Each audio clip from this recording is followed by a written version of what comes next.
Chapter 499.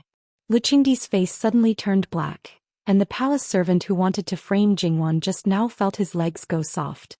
Thinking back when Princess Yining was still Wei Xianfei, she clearly took a fancy to Jin Qinhuang. As a result, she was accidentally slept with by Luqingdi. Because Li Hongyuan didn't care at all, he didn't put Princess Yining in his eyes from the beginning. Luqingdi didn't have any grudges against his son, but it might not be the same for Wei Xianfei. Although he didn't say it, any man who knew that his woman's heart was filled with another man would definitely not be happy. Whether it was because of his anger or because Jingwan had exposed the truth, Luqingdi looked at her with a cold gaze. Jingwan didn't care, her expression was natural, not affected by Luqingdi. She just stepped into the door and Xianfei Nyang had a problem. How could she be blamed? Even if Jingwan didn't say it, Wei Xianfei didn't see others prejudiced against Jingwan. Who knew what kind of rumors there would be at that time? Luqingdi's head hurt again. Lao Six's wife is considerate. Now Yihe Palace is in a mess, you go back first. Taking care of Yuan'er is the most important thing. Yes, Erxi knows. Fu Huang, rest assured Wang Ye is not bad now. Jingwan said meaningfully. Luqingdi's heart moved. The last time he entered the palace he had a bit of an argument with Gui Fei. When he went back that day, what was his situation? Jingwan frowned. There was no special behavior, just that his mood wasn't right. Erxi asked, but he didn't say. He drank a lot of wine alone and then fell into a deep sleep. When he woke up he didn't drink anymore, but he was still depressed. Until the Imperial Gui Fei's ritual began, he gradually recovered. Nothing could be seen on his face, but Erxi always felt that Wang Ye seemed to be looking for trouble, trying to make himself busy. You know, he's used to being idle, so doing this, I don't know if it's a good thing or a bad thing. Luqingdi's brows also twisted. Persuade him when it's time to rest, let him have a good rest. This is Erxi's duty. We know that you are a good person. We don't ask for anything else now. We only ask that you all be well. Rest assured, Imperial Father. Jingwan agreed verbally, but in her heart she was cursing. They are indeed fine now, but I am afraid that you will be in trouble in the end. Right, you can go back. Yes, daughter-in-law will take her leave. Jingwan crouched down and left. Luqingdi's relaxed face turned gloomy in an instant. He looked coldly at the palace servant who tried to push the blame to Jingwan, drag him out and beat him to death. Your Majesty, please spare my life, Imperial concubine Xian. Before he could finish his sentence, his mouth was already blocked. No matter what his original intention was at this moment, he had said something that he shouldn't have said, so he had to take the initiative to pay a heavy price. Even if Imperial concubine Xian was pregnant with the dragon's seed, and even if she gave birth to a prince, it was impossible for her to ascend the throne. Therefore her status would not rise because of this. It was hard to say what would happen to Imperial concubine Xian in the future. To some extent, it seemed that it depended on Luqingdi's mood. The former Wei was in internal strife now, and the princes were fighting to the death for the throne. It was much more serious than the Qi Yuan now. As the emperor of the former Wei, he was about to lose control of the situation, and the surrounding countries more or less knew about the situation. Therefore, no one had the time to care about Imperial concubine Xian now. Even if she died at this time, she would probably die. Speaking of which, when the Qi Yuan was glad that the former Wei would not take advantage of this opportunity to send troops, the former Wei was also glad that the Qi Yuan was hindered by the Xiongnu. Jingwan leisurely left the palace. She didn't care about the gazes of the people around her. As for those people's imaginations, alas, imaginations had always been a bottomless pit. It was also very colorful. Some might make people vomit blood in anger, and some might make people laugh until they were out of breath. Jingwan returned to Jin Wangfu. Since she didn't know that a certain person would take the initiative to ask, she told Li Hongyuan about the situation that she learned from Imperial concubine Qin.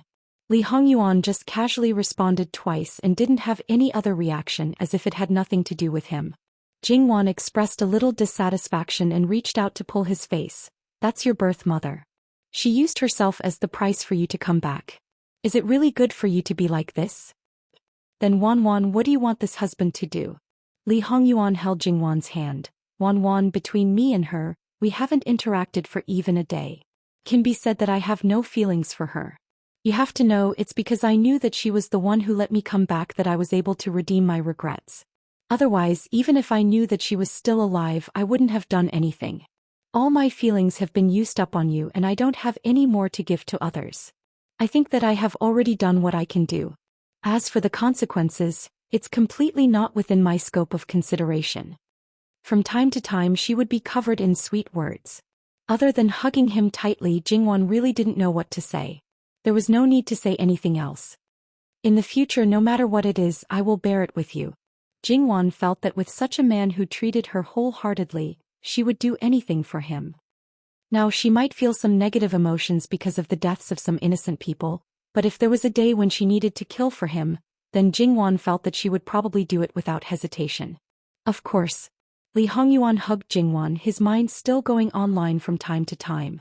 There was no other way, he just wanted Won to be closer to him.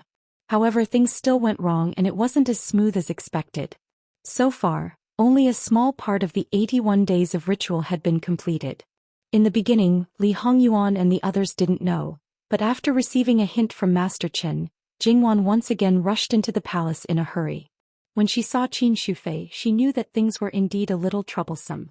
Qin Shufei was originally a peaceful, quiet and beautiful woman, but now she gave people an illusion of evil. Of course, this feeling could not be felt by those who were around her every day. But for those who did not see her often, it would be more obvious if they compared her with her current self. Your Highness, how long has this situation been going on? Why didn't you send someone to tell us? Qin Shufei seemed to be affected on the surface, but after all, the ritual targeted the imperial noble consort's soul, so it didn't affect Qin Shufei's mind much. It's not that I don't want to tell you, it's... Qin Shufei was a little helpless. The situation isn't good now and it seems very uncomfortable. Originally I was like a cloud of white fog, but now my 4 limbs have been dyed black. I'm not sure what will happen if all of them are dyed black. Will they disappear or will my current appearance be infinitely enlarged? No matter which one it is, it's very difficult to accept. However, I can more or less guess what she's thinking. She probably won't let the second situation happen. Jingwon understood. The imperial noble consort was willing to sacrifice her soul for her son's sake, so how could she allow unknown dangers to happen? Your Highness will find the reason and think of a way. You don't do anything foolish. Qin Shufei nodded. Don't worry, there won't be any problems in the short term. There were 2 reasons for this situation. First, the person praying for blessings had evil intentions. Second, there was a problem with the senior monk presiding over the ritual. Although the other party's cultivation was far inferior to Master Chen's, Master Chen wasn't the only expert in this world. Reverend, do you know where the problem is? Lee Hongyuan's face was still expressionless, but that didn't mean that he would easily let off someone who liked to play tricks behind his back. It would be best if he didn't find out who it was. If he did, I can roughly deduce 2 locations, the south and the northwest. Lee Hongyuan's heart skipped a beat. The northwest can be explained as a result of the war, but the south? Thinking of a certain possibility, Lee Hongyuan felt that he should help their plan as soon as possible. He wanted to see if these people could really stir up a storm with such a big helper right under his nose. Is there any way to resolve the imperial noble consort's current situation? Although there are no records of this, it's obvious that it's not a good thing. Your Highness, don't worry. This humble monk will do his best. However, I can only prevent the situation from worsening. If you want to resolve it completely, you'll need to remove the source. This prince understands. Lee Hongyuan left. The next day, to everyone's surprise, he attended the morning court. Although he was still late, it was basically after everything had been settled. Lee Hongyuan was also quite straightforward. Imperial Father, this son requests to be stationed in the Northwest Army as an army supervisor. This really can be described as a stone that raises 1,000 ripples. Many people's ears were buzzing. Luchingdi was also stunned for a while, even doubting if he heard wrong. But when he saw the rare seriousness on Lee Hongyuan's face, Luchingdi frowned. His eyes gradually sharpened. Do you know what you're saying? This son is very clear. Lee Hongyuan raised his head and looked directly at Luchingdi. The imperial noble consort's ritual has gone awry. Because of the war in the northwest, there are too many vengeful spirits and grievances. Although these things will completely disappear after a long time, it just so happens to clash with the imperial noble consort's ritual. According to Master Liaochen, this son and the imperial noble consort are blood-related. To a certain extent, our destinies are intertwined. If the grievances of the Northwest are transferred to this son, then the imperial noble consort's influence can be neutralized. Although the imperial noble consort didn't raise this son, she was still pregnant for several months. This is probably the only thing I can do for her in this lifetime. Imperial father, please grant me this wish. Li Hongyuan's emotions didn't fluctuate, but Lu Qingdi was moved. It's my fault, it's all my fault. If he could be more rational and not be instigated by others, then his beloved would be fine. Then their family of three. Thinking and thinking, Lu Qingdi covered his face with his hands. In the court, in front of the civil and military officials, he seemed to be unable to control himself and began to cry. Li Hongyuan watched and sneered in his heart. No matter why he lost control of his emotions, Li Hongyuan despised it. The courtiers looked at each other in dismay. Of course, not everyone was attracted by Lu Qing Emperor's loss of self-control. Instead, they were considering what kind of impact Jin Qinhuang's trip to the Northwest would have. Furthermore, what Jin Qinhuang said, how much truth was there? Lu Qingdi finally controlled his emotions. Lao Lu, this is no small matter. Jin needs to consider it. Moreover, Jin needs to know whether the grievances will affect you if they are transferred to you. If it's disadvantageous to you, then Jin will have no face to see your imperial mother in the future. Do you still have the face to see her when you strangled her to death with your own hands? A person's death is like an extinguished lamp. But after death they will stay in the world for a short time. When they dissipate, the grievances will naturally disappear. Therefore, imperial father can rest assured. Lu Qingdi nodded. Jin understands. The longer it drags on, the more disadvantageous it will be for the imperial Gui Fei. Imperial father, please make a decision as soon as possible. Iken will retire. When he came, his presence was strong. When he left, it was the same.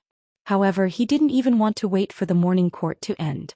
So why bother coming to the morning court? Once it's over, wouldn't it be better if he directly went to see the emperor?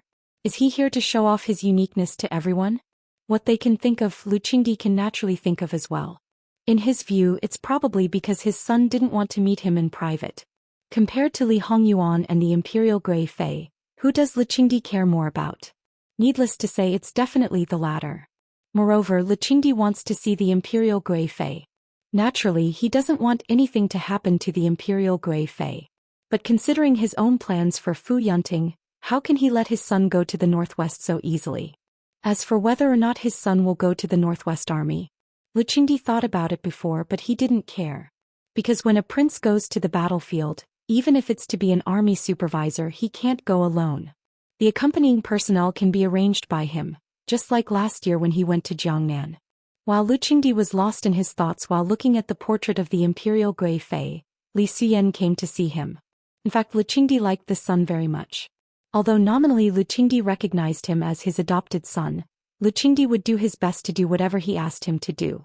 Lu Qingdi did not ask for the reason and did not bargain. Lu Qingdi did not need to worry about him. Lu Qingdi was lost in thought. Li Xian just stood there quietly, not saying a word. Xian, tell me, should Jin let Jin Qinhuang go to the Northwest? This was the first time Lu Qingdi asked for Li Suyen's opinion instead of directly giving an order or giving a task. Li Xian's expression didn't change. Emperor, forgive me for speaking bluntly. According to Emperor's plan for Fu Yunting, if Jin Qinhuang goes to the Northwest, he can be used. Impudent.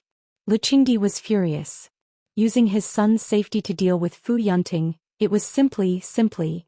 Emperor can send trustworthy people to protect Wang Ye. If it's done properly, there won't be any evidence left behind and Fu Shi can be eradicated. Lu Qingdi's anger subsided a little. He was considering the feasibility of this matter. Because his body was fine, he had enough time to do it. Emperor can even reveal a bit of the plan to Jin Qinhuang. With Wang Ye's cooperation, it will be twice the result with half the effort. Lu Qingdi looked at the portrait of the imperial Gui Fei and fell into silence again.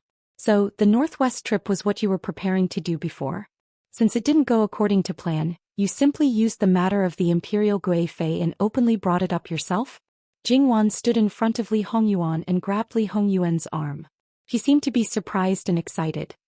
Say, isn't your brain turning a little too fast? Everything that can be used by you has been used cleanly. You won't let go of even the slightest chance. Li Hongyuan nodded, indeed. Then Wan, are you interested in going out of the capital with me to have fun again? As for what Jingwan said after that, Li Hongyuan took it all as a compliment.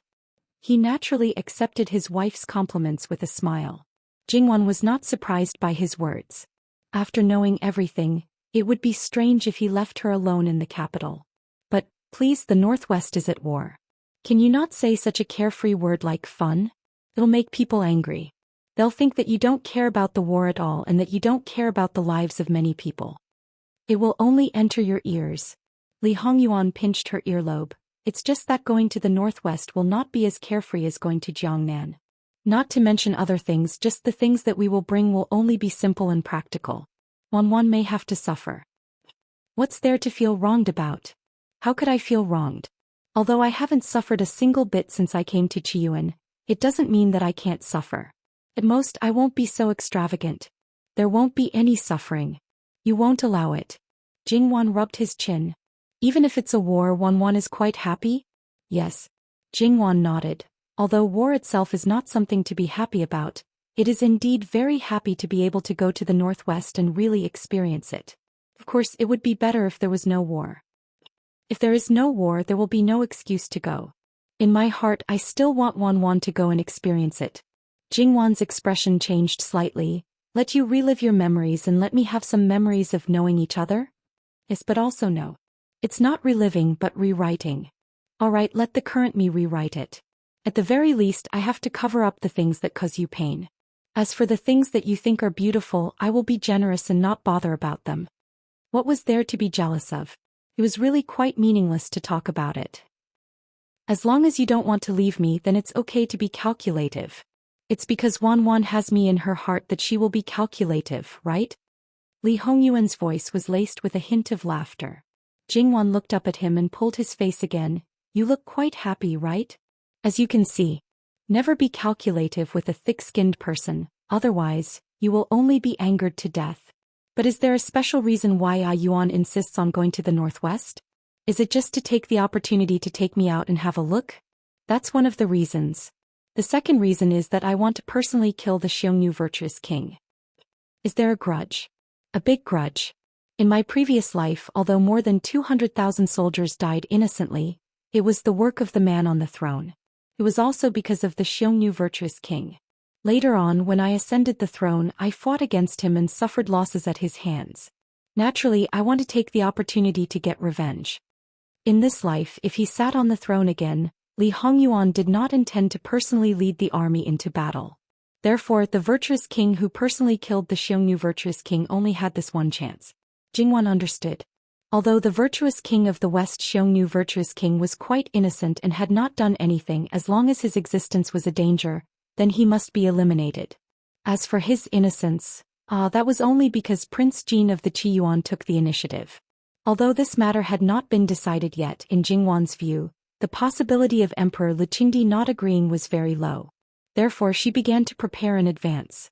She had read a lot of travel books about the Northwest, so she knew about the local customs and the current climate. It did not matter if she did not know about it. Anyway, Prince Jin's residence did not lack relevant professionals.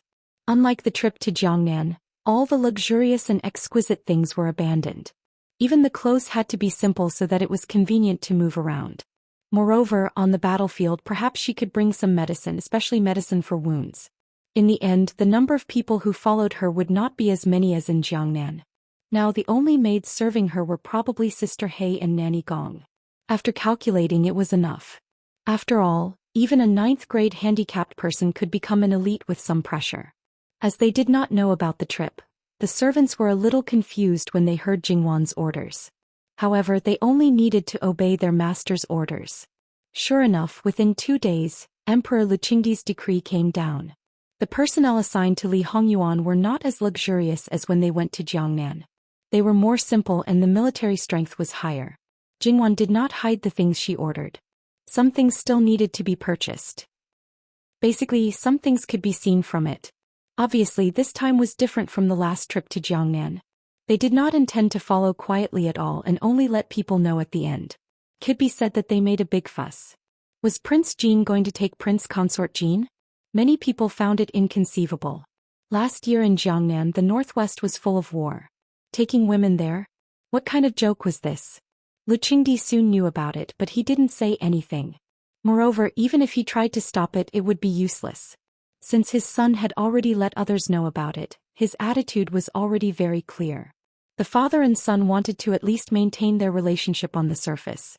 If he tried to stop it, he didn't know if his son would directly go against him. Moreover, in Emperor Luchingdi's view, his son always needed someone to take care of him. If it was other women, they might be labeled as indulging in sensual pleasures. It did not matter if it was other places, but it was absolutely not a place of war. With his Wangfei, the mood was different. It was just that Emperor Luchingdi did not react, but Luo family's reaction was a bit big. They naturally approved of a place like Jiangnan, but what was the situation in the northwest now? Was it a place where a woman could easily set foot?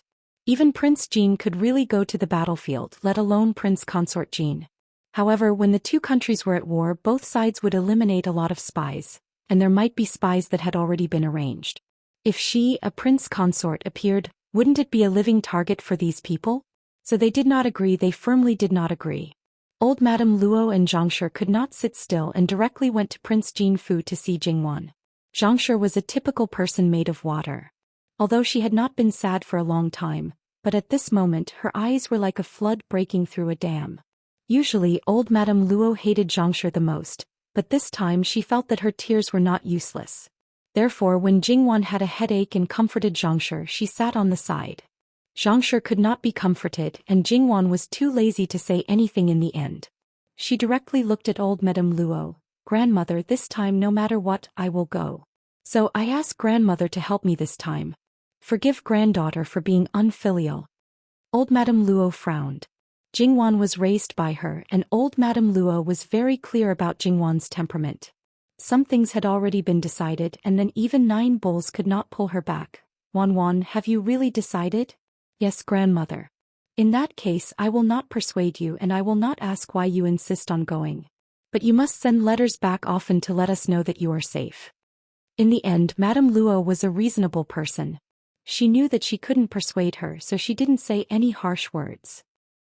Some words, although in essence were good in order to keep people once spoken, it would also be very hurtful. "Yes, grandmother, I will." Jingwan chuckled. "Mother." Zhangshi was stunned. This was different from what they had agreed. Didn't they say that they would make Wan stay no matter what? "Hey, don't cry. Don't you think it's bad luck to cry all day long?" Old Madame Luo said in a bad mood. Zhangshi choked. "Don't think that I didn't see it before." Old Madame Luo clearly approved of her crying. How long had it been and now she changed her mind? Zhangshi felt very wronged, but since old Madame Luo did not allow her to cry, Zhangshi did not dare to cry anymore.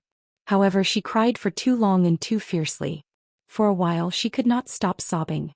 She felt very uncomfortable and so did others. Jingwan called the servant girls to take Zhangshi down to wash her face and apply it to her eyes. Otherwise, her eyes would be very uncomfortable if this continued for a long time. Old Madame Luo did not persuade her anymore. Old Madame Luo carefully observed some things with her. Although Jingwan knew a lot of it, she knew that this was her grandmother's love and care. She listened carefully and expressed that she would pay attention at all times. Later Li Hongyuan also came. Obviously, old Madame Luo would not give him face at this time. He knew that if it was not his intention, his granddaughter would not go. Therefore the source was still Jin Qinhuang. However, because of her identity and also taking Jingwan into consideration, old Madame Luo's attitude was a little cold, but her words were not bad at all. Li Hongyuan knew very well what kind of treatment he would receive if he came. However, he guessed that old Madame Luo would have something to say to him in the end. At the same time, because he knew that the other party was completely for Jingwan, it did not matter if he received a cold face. Whatever old Madame Luo said, he would obediently listen and be an ordinary grandson-in-law. Although old Madame Luo was still worried about Jingwan's future, for now she was very satisfied with Li Hongyuan, this grandson-in-law. Although she did not have as deep a relationship with her other granddaughters as Jingwan, it was not that she did not care. Thinking about it, all the other grandson-in-laws added together could not compare to this one. It was the same in all aspects. In fact, when it came to the status of son-in-law and grandson-in-law, other than the benefits, the status of the Yu family was inversely proportional to everything else. The higher the status, the more unsatisfactory it was. After all, because of their high status, There were many things that they did not have to worry about and may not treat their own daughter well. If their status was low, there would always be some fear when doing certain things. However, Li Hongyuan was good to Jingwan. As a member of the Luo family, sometimes they felt a little embarrassed. After sending off old Madame Luo, because Li Hongyuan's attitude was unusually good, Jingwan was very intimate with him for a while. Therefore, who said that Jin Qinhuang would definitely be wronged? Perhaps they were scheming again. Li Hongyuan used the excuse that the imperial Gui phase matter could not be delayed and left in a hurry. Lu Qingdi naturally did not have any objections, but there were some things that he wanted to instruct him. However, Li Hongyuan was not summoned, and this kind of thing could not be spoken to by a third party, let alone leave something like a secret edict. Therefore, he could only entrust this matter to Li Suyen. Ever since the horse farm was built, Jingwan would ride the horse from time to time. Perhaps it was because Li Hongyuan already had a plan and did not limit it to Jingwan running on flat roads. Jingwan's current equestrian skills were not very good, but as long as she did not let loose and the road was not that rugged, Jingwan's speed could basically keep up. It was not certain if she would still get carsick from sitting in a carriage, but most of the time Jingwan would follow the horse. Although riding for a long time might cause some suffering, she had already prepared for this. The medicine had already been prepared. When she rested at night, she would apply the medicine and continue the next day. When she really could not bear it anymore, she would take the carriage to prevent her body from having problems and slowing down the journey. Li Hongyuan had never stopped letting the Ministry of Works remodel the carriage. So far it had been quite effective. In addition to the meticulous arrangement, although the carriage was not as spacious and exquisite as Li Hongyuan's carriage that symbolized his identity, the comfort was not much worse. Now that she was not as carsick as before, it was not unbearable. With regards to Jingwan's degree of delicateness, the people of Jin Qinhuang Fu had all seen it. They were actually a little worried about this trip, but the facts showed that she had once again exceeded their expectations. Especially Gongjiu, he could not help but think of the scene at Bai Long Temple where he saw her taking care of Li Hongyuan. At that time he felt that she did not seem like a noble lady from a noble family. Now she also did not seem like a Wang Fei that was piled up with gold and jade by master. At one time they were dissatisfied with Jingwan. Although it was only in their hearts because master could not do without her, they only hoped that she would not be a burden. However, the facts proved that this Wang Fei was always able to go beyond their expectations. In their eyes, there was no one more suitable than her to be Jin Qinhuang's existence. Not only would she not be a burden when needed, she could also completely stand up, support the situation and help master. Not to mention the others, especially those who had followed them to Jiangnan, the delicate appearance of Jin Qinhuang's Wang Fei could be said to be fresh in their minds. So when they saw Jingwan most of the time, she was capable and experienced, riding with them and did not need to slow down in order to take care of her, they all doubted whether this person was really Jin Qinhuang's Wang Fei. Could it be that one really could not judge a book by its cover? Not only that, this Wang Fei was amazing. The people who served her were also not the least bit lacking. Not to mention that servant girl who seemed to be trained, that mama who looked to be in her 40s or 50s, her horse riding skills seemed to be above most of them all, making them, this group of big men, feel ashamed and unable to show their faces awe. Along the way when they stopped to rest, Jingwan also consciously began to practice the hand crossbow. In addition, Li Hongyuan also equipped her with the sleeve arrows that were usually used by secret guards. Although he was confident that he could protect Jingwan's safety, there was never a lack of contingencies in the world. Therefore, it was not a bad thing for Jingwan to have some self-defense skills. They arrived 2 days earlier than expected.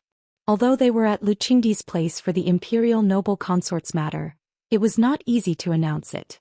At least it could not be known to the people in the northwest.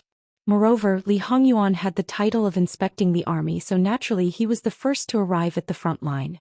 Jingwan was arranged to stay in the city first. Because they had been informed in advance, they had already made arrangements. However, because there was a battle ahead, they did not see Fu Yunting and the others. Jingwan did not care.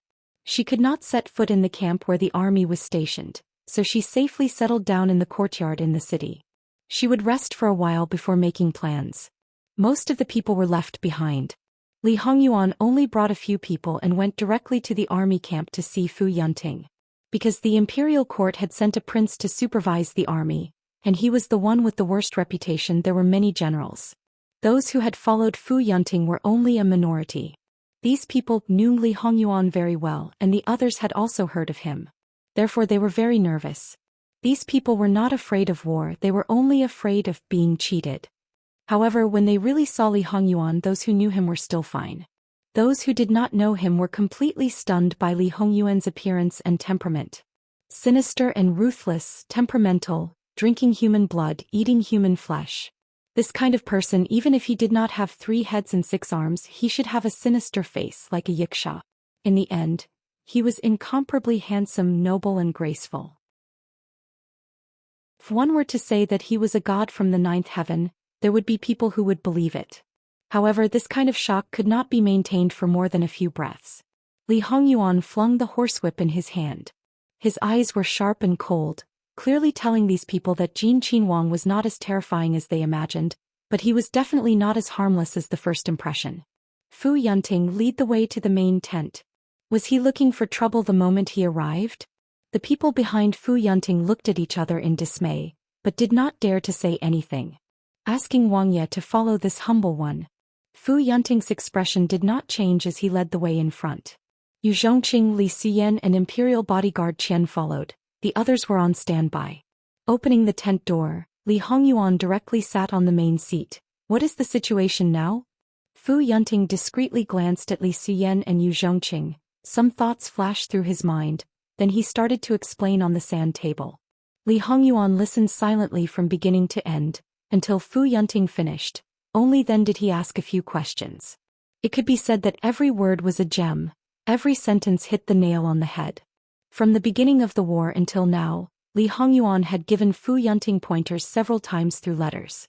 Therefore Fu Yunting knew that Li Hongyuan also had considerable attainments in military strategy.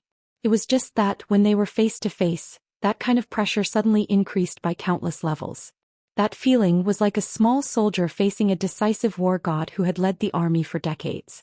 There was even sweat on his forehead. Fu Yunting's heart was filled with fear and admiration.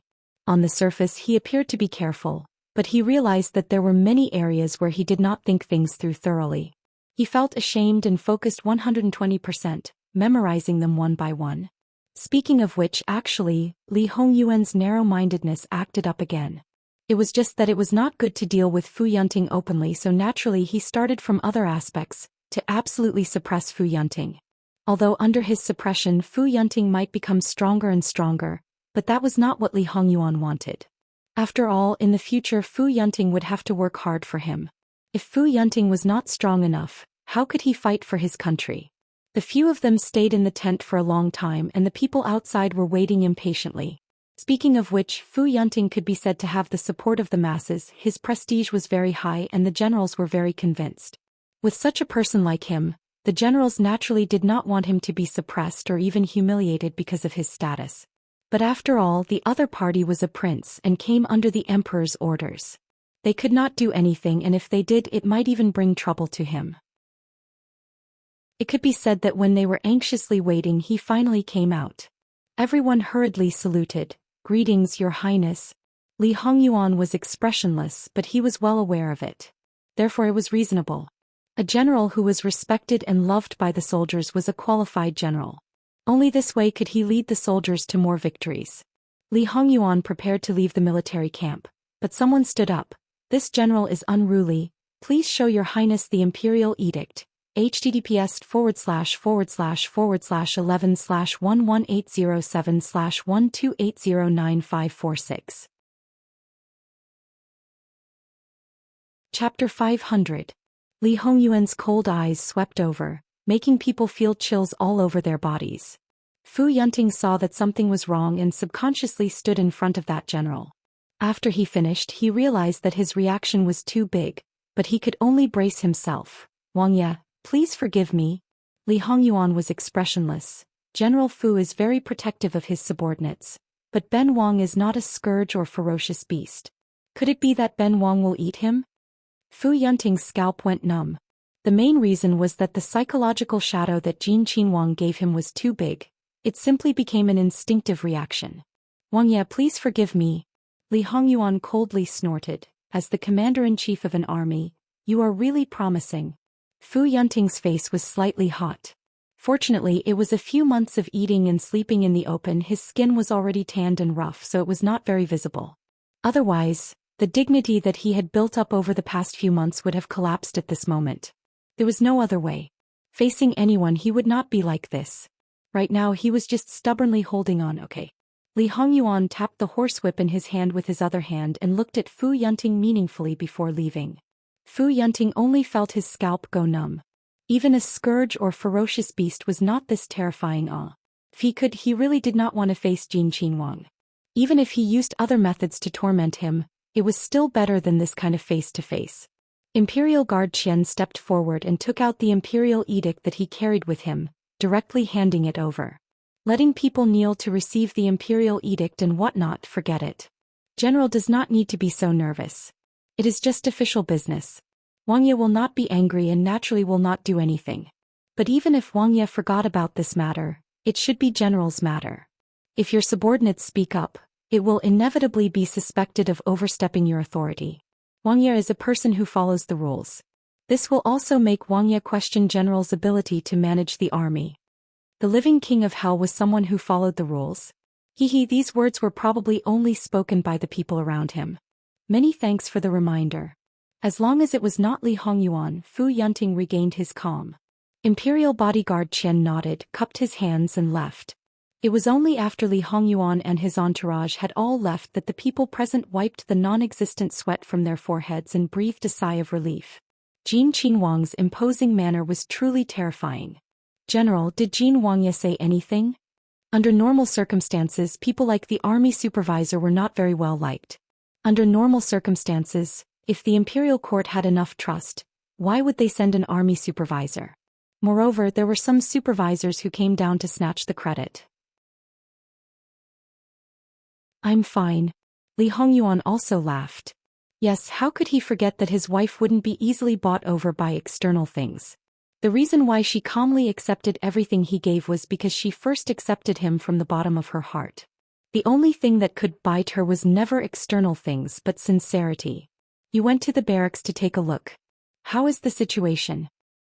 It didn't meet expectations, but it didn't disappoint too much. Fu Yunting is still lacking after all. I just need to train him again. His tone was faint, but his eyes were looking at her. Jingwan almost laughed, but in the end she held back. If she laughed, she didn't know what this man would do. However, she and Fu Yunting didn't even have a face-to-face photo. Did he have to be like this? Jingwan really wanted to say, "You're just looking for trouble if you keep bringing up your past life." Alright, she couldn't say that. Yes, it's his honor to be trained by A Yuan personally. Li Hongyuan's eyes were cold. He reached out and pinched Jingwan's face. Don't think that I don't know what you're thinking. But I'm too lazy to argue with you now. Just wait, I'll record it down one by one. We'll slowly settle it when we return to the capital. Jingwan rolled her eyes at him. This narrow-minded man. Li Hongyuan took Jingwan to walk around the garden. There wasn't much to admire, so the topic naturally turned to the situation in the northwest. Jingwan asked the question in her heart. A Yuan, in your previous life the Qi Yuan suffered heavy losses. According to the fierceness of the Xiongnu, they should have directly attacked the Qi Yuan. However, from what I've heard, the Qi Yuan is in trouble and the Xiongnu have directly withdrawn their troops. I told you the same thing. There's an internal problem in the western Xiongnu. The virtuous king's power is getting stronger and stronger, and some people have the idea of plucking the fruits of their labor. In addition, this winter there's a rare heavy snow in the north. The area near the Qi Yuan is quite serious, not to mention the areas further north. The nomadic people's main property is cattle, sheep and other livestock. A large number of people have died, so in order to survive, they naturally have to plunder. The former Wei and the Xiongnu are all disaster areas, so the Xiongnu don't have much energy to invest in the Qi Yuan. Moreover, the Xiongnu themselves are not a rich land. To be able to fight against the Qi Yuan for a year, their reserves are almost depleted. Even the cleverest housewife can't cook without rice. Jingwan understood. In other words, the Xiongnu did not have the right time, place and people. They had no choice but to retreat when they had such a great opportunity. She wondered if the virtuous king was so angry that he vomited blood. Therefore, although the Qi Yuan could be said to be besieged on all sides, it had a lot of luck. This had created favorable conditions for someone to establish a more powerful dynasty in the future. And now he had the advantage of foresight in certain aspects. If there were no accidents, the Qi Yuan in his hands in the future would be more powerful and prosperous than the one in his previous life. Jingwan did not have much ambition, but when she thought about such a prosperous era, which was created by her husband, she could not help but feel excited and proud. If we eliminate the virtuous king now, won't it be easier to deal with the Xiongnu in the future? Of course, but there are many things that cannot be generalized. After all, without the virtuous king, the internal conflicts among the Xiongnu would be reduced. If the Xiongnu retreated early to recuperate, then they would be able to preserve some of their accumulation. When they attack again in the future, they would be united as one. Hearing this, Jingwan was not nervous. She believed that he had a follow-up plan. So, not only do we have to eliminate the virtuous king, we have to completely destroy the Xiongnu just like the northern Xiongnu in the past. You have to know that the northern Xiongnu and the western Xiongnu were rivals in the past. Because of the battle with the Qi Yuan, the northern Xiongnu were far inferior to the western Xiongnu until today. Not to mention, during this period of time, the western Xiongnu had plundered a large amount of territory. Destroy them to the point that they will be exterminated. Jingwan finished his sentence. Li Hongyuan turned to look at Jingwan and smiled. Wanwan, you are quite ambitious. Jingwan turned to look at him. What was he talking about? It was obviously this bastard who had led her to say this. Li Hongyuan held her hand, their fingers intertwined, and continued walking at a moderate pace. If the Xiongnu are completely defeated, the one on the throne will not have the chance to find trouble with Fu Yunting openly. Even if the emperor has great achievements, he will not dare to act recklessly against such a meritorious official. If that's the case, according to the Su family's plan, the emperor will be even more restless. Others will not do anything to him, but he will be worried to death. What does that have to do with us? Li Hongyuan was unusually calm. To be honest, the more worried Lu Qingdi was, the happier he would be. Therefore, Lu Qingdi was a failure as a husband, a failure as a father, and an even greater failure as an emperor. We can only take this matter slowly. But how should we deal with the imperial noble consort? Is it really because of the war? Whether it is or not, we will know when we go to the spell altar tomorrow. How far is the nearest spell altar? It is less than 100 miles away from this city.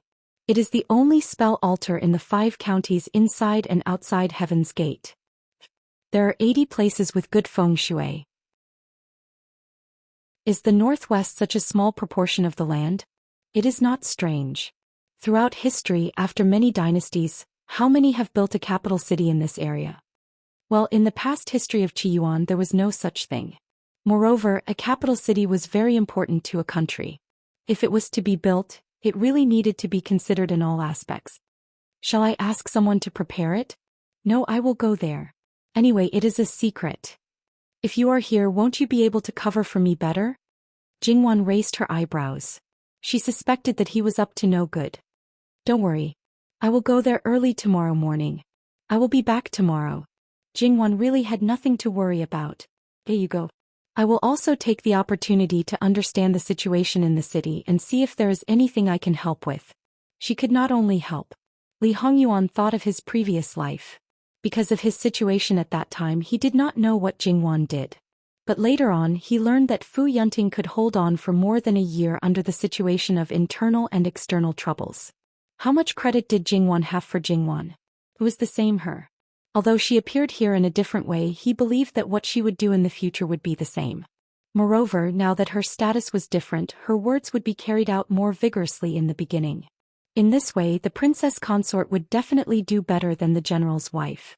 However, in reality, would it really be like this? Jingwan had personally asked for the provisions and personally escorted them.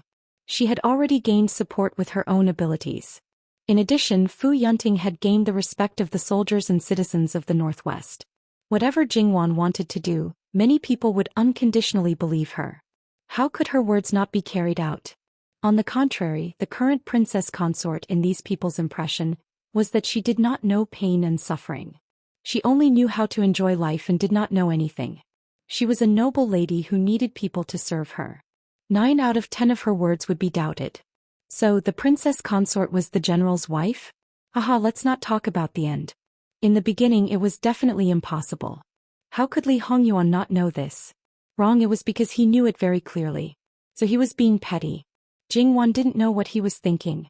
She was still telling him what she could do to help. The more Li Hongyuan listened, the darker his face became. According to Jingwan's words, she would probably be busier than him. The time they spent together would be infinitely reduced. Your husband brought you here to play. Suddenly hearing Li Hongyuan's cold and harsh words, Jingwan was stunned. Then she did not know whether to laugh or cry. Ah Yuan, don't make a fuss. What time is it now? Are you really bringing me here to play? Actually, you know best in your heart. So at this point, don't make a fuss. Hearing Jingwan's last adjective, Li Hongyuan's face became even darker. However, it was undeniable that Jingwan was right. The living Hell King was in a bad mood and did not want to continue walking. He pulled his wife back to rest. After all, for a long time after this, he was afraid that he would not be able to eat his fill. Jingwan was severely tormented, but the next day she still woke up full of energy. However, Li Hongyuan had already left. Jingwan's morning exercise was not cancelled. On the contrary, it was increased to a certain extent. Moreover, it was not only physical exercise but also hand crossbows and arrows. Although she did not see the cruelty of the battlefield and probably would not see it, but as it neared, she could not help but feel a sense of danger. When Jingwan heard it, she was already sweating profusely. Even in the summer, Jingwan rarely sweated so much. However, everyone saw Jingwan's efforts. Granny Gong also consciously taught Jingwan some boxing skills. Jingwan herself might not know, but the secret guards hiding in the dark knew very well. Those were the killing moves that were more skillful. They did not require too much strength and were not harmful to the body. Most people might find it difficult to learn, but Jingwan's body was very flexible and balanced because she had been training since she was a child. Therefore it was very easy for her to learn. Those who knew Granny Gong's identity looked at each other. Was it really okay for the Lady Protector to do this? In fact, unless they were all dead, how could the Princess Consort fight with others personally? But would there be a day when they were all dead? What a joke. If someone could kill them all with such a group of sneaky soldiers, not to mention that the capital would be pierced into a sieve, at least there would be an assassination case from time to time. It was not easy to kill them in the capital. There were many governors in all the counties. So, the Lady Protector was teaching the Princess Consort so that she could fight with the prince? Alright, she had accidentally exposed herself. She had better stop quickly. If she accidentally revealed her emotions, wouldn't she be courting death? Jingwan washed up and had breakfast. Then she put on a set of clean clothes and went out with her men. Speaking of which, although she did not wear a fancy dress or exquisite hair accessories tonight, the material of her clothes was very different from the clothes of the people in the northwest. Therefore she attracted a lot of attention when she went out on the street. However, the customs here were quite good. Most people just took a look and then left. They did not cause unnecessary trouble. Besides, they could more or less guess that Jingwan's identity was not simple. Although there were not many people around Jingwan, there were still some unfamiliar figures around her. When the two countries were at war as a border town, they were very sensitive to unfamiliar faces. Therefore, even though many people were wearing the local clothes and mingling with the crowd to protect Jingwan, they did not achieve their real goal. This was probably something that Imperial Bodyguard Qian and the others did not expect. However, they were different. After going through special training, they were able to see through other people's eyes. Therefore, after a while they would definitely notice something. Therefore, this mistake would not last long. However, Jingwan was upright and magnanimous. No matter what she did, if she had doubts, she would ask. If she did not understand, she would ask. If she inadvertently offended someone, she would apologize very straightforwardly. This kind of attitude would not cause others to be dissatisfied. Speaking of which, because the purpose of Jin Qinhuang's visit was unclear and they did not know where to start, many people were actually staring at Jingwan. Of course, this kind of thing could not be done by a man. Wouldn't that be offending Jin Qinhuang to death? Don't forget, this was originally a prefectural city. The number of officials here was not small. These officials all had family members. Because of the war, civil officials were also used as facial features. They did not have to go to the battlefield. Their feet did not touch the ground all day long. They even had frequent contact with soldiers. Their bodies were even infected with some of the habits of the military. Following that, the people in their families were also affected. What's more, in the Northwest, the customs were originally relatively open. Especially for women, the restrictions were much weaker. Compared to being a housewife, some of them were able to wield the whip with vigor and vigor. Perhaps because they knew the worries of the elders in their families, they were also worried about the soldiers. Therefore, some of the young ladies volunteered to go and check out the situation. Jingwan going out at this time was a good opportunity for them. It was just that they did not show up at the beginning and only watched from afar. Because the unfamiliar faces in the crowd were also centered around Jingwan, they did not call the city guards. However, this kind of situation actually had a certain drawback. Because during this time they could be used by others. The people in the city might not know how many people were around Jingwan, and the people around Jingwan were all strangers. Therefore, those who wanted to take advantage of the situation could take advantage of this loophole. Therefore, it was best for both sides to meet face to face and clearly identify each other. However, it was not suitable for some secret guards to show up in front of others. Nanny Gong whispered to Jingwan about this matter. Jingwan frowned slightly. In this case, it was best for her to go to a crowded place. Sometimes, a spy could be an unimaginable threat. Therefore, Jingwan was quite decisive about this matter. It did not matter if she did not show up. After all, she was not really here to have fun. However, she felt that she had to do something step by step. If she suddenly broke into a place where she should not break into, she would probably not be liked, be guarded against, and be regarded as enemies. More importantly, she would cause trouble for others. Therefore, it was quite troublesome to tell Jingwan where to go next. Since Your Highness wants to see the condition of those wounded soldiers, you can go directly to the person in charge. Jingwan thought for a while. This was indeed the best way. In fact, it was very necessary to have a good relationship with the person in charge if she wanted to intervene in a matter without causing any trouble. Because the people trained by Prince Jin were quite capable and had already sent people over, Jingwan actually remembered the layout of the entire prefectural city. She did not need anyone to lead the way at all and could find the way by herself. Probably because they saw that Jingwan was too purposeful, the people who were watching from afar could not sit still any longer and immediately caught up with her. Naturally, the existence of these people could not escape the eyes of Nanny Gong and the others. Therefore, Jingwan was not at all surprised that they were blocked. Instead, she smiled and said, "I thought you girls were not going to show up."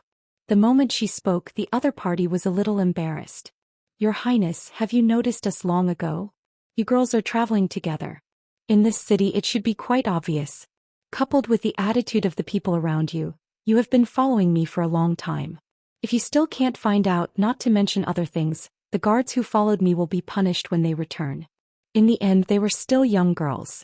Even if they were affected by the war and by their families, perhaps they knew more things, but in the end they had not experienced the wind, frost, snow and rain. They were still innocent and naive. They thought that they hid it well and let them come out.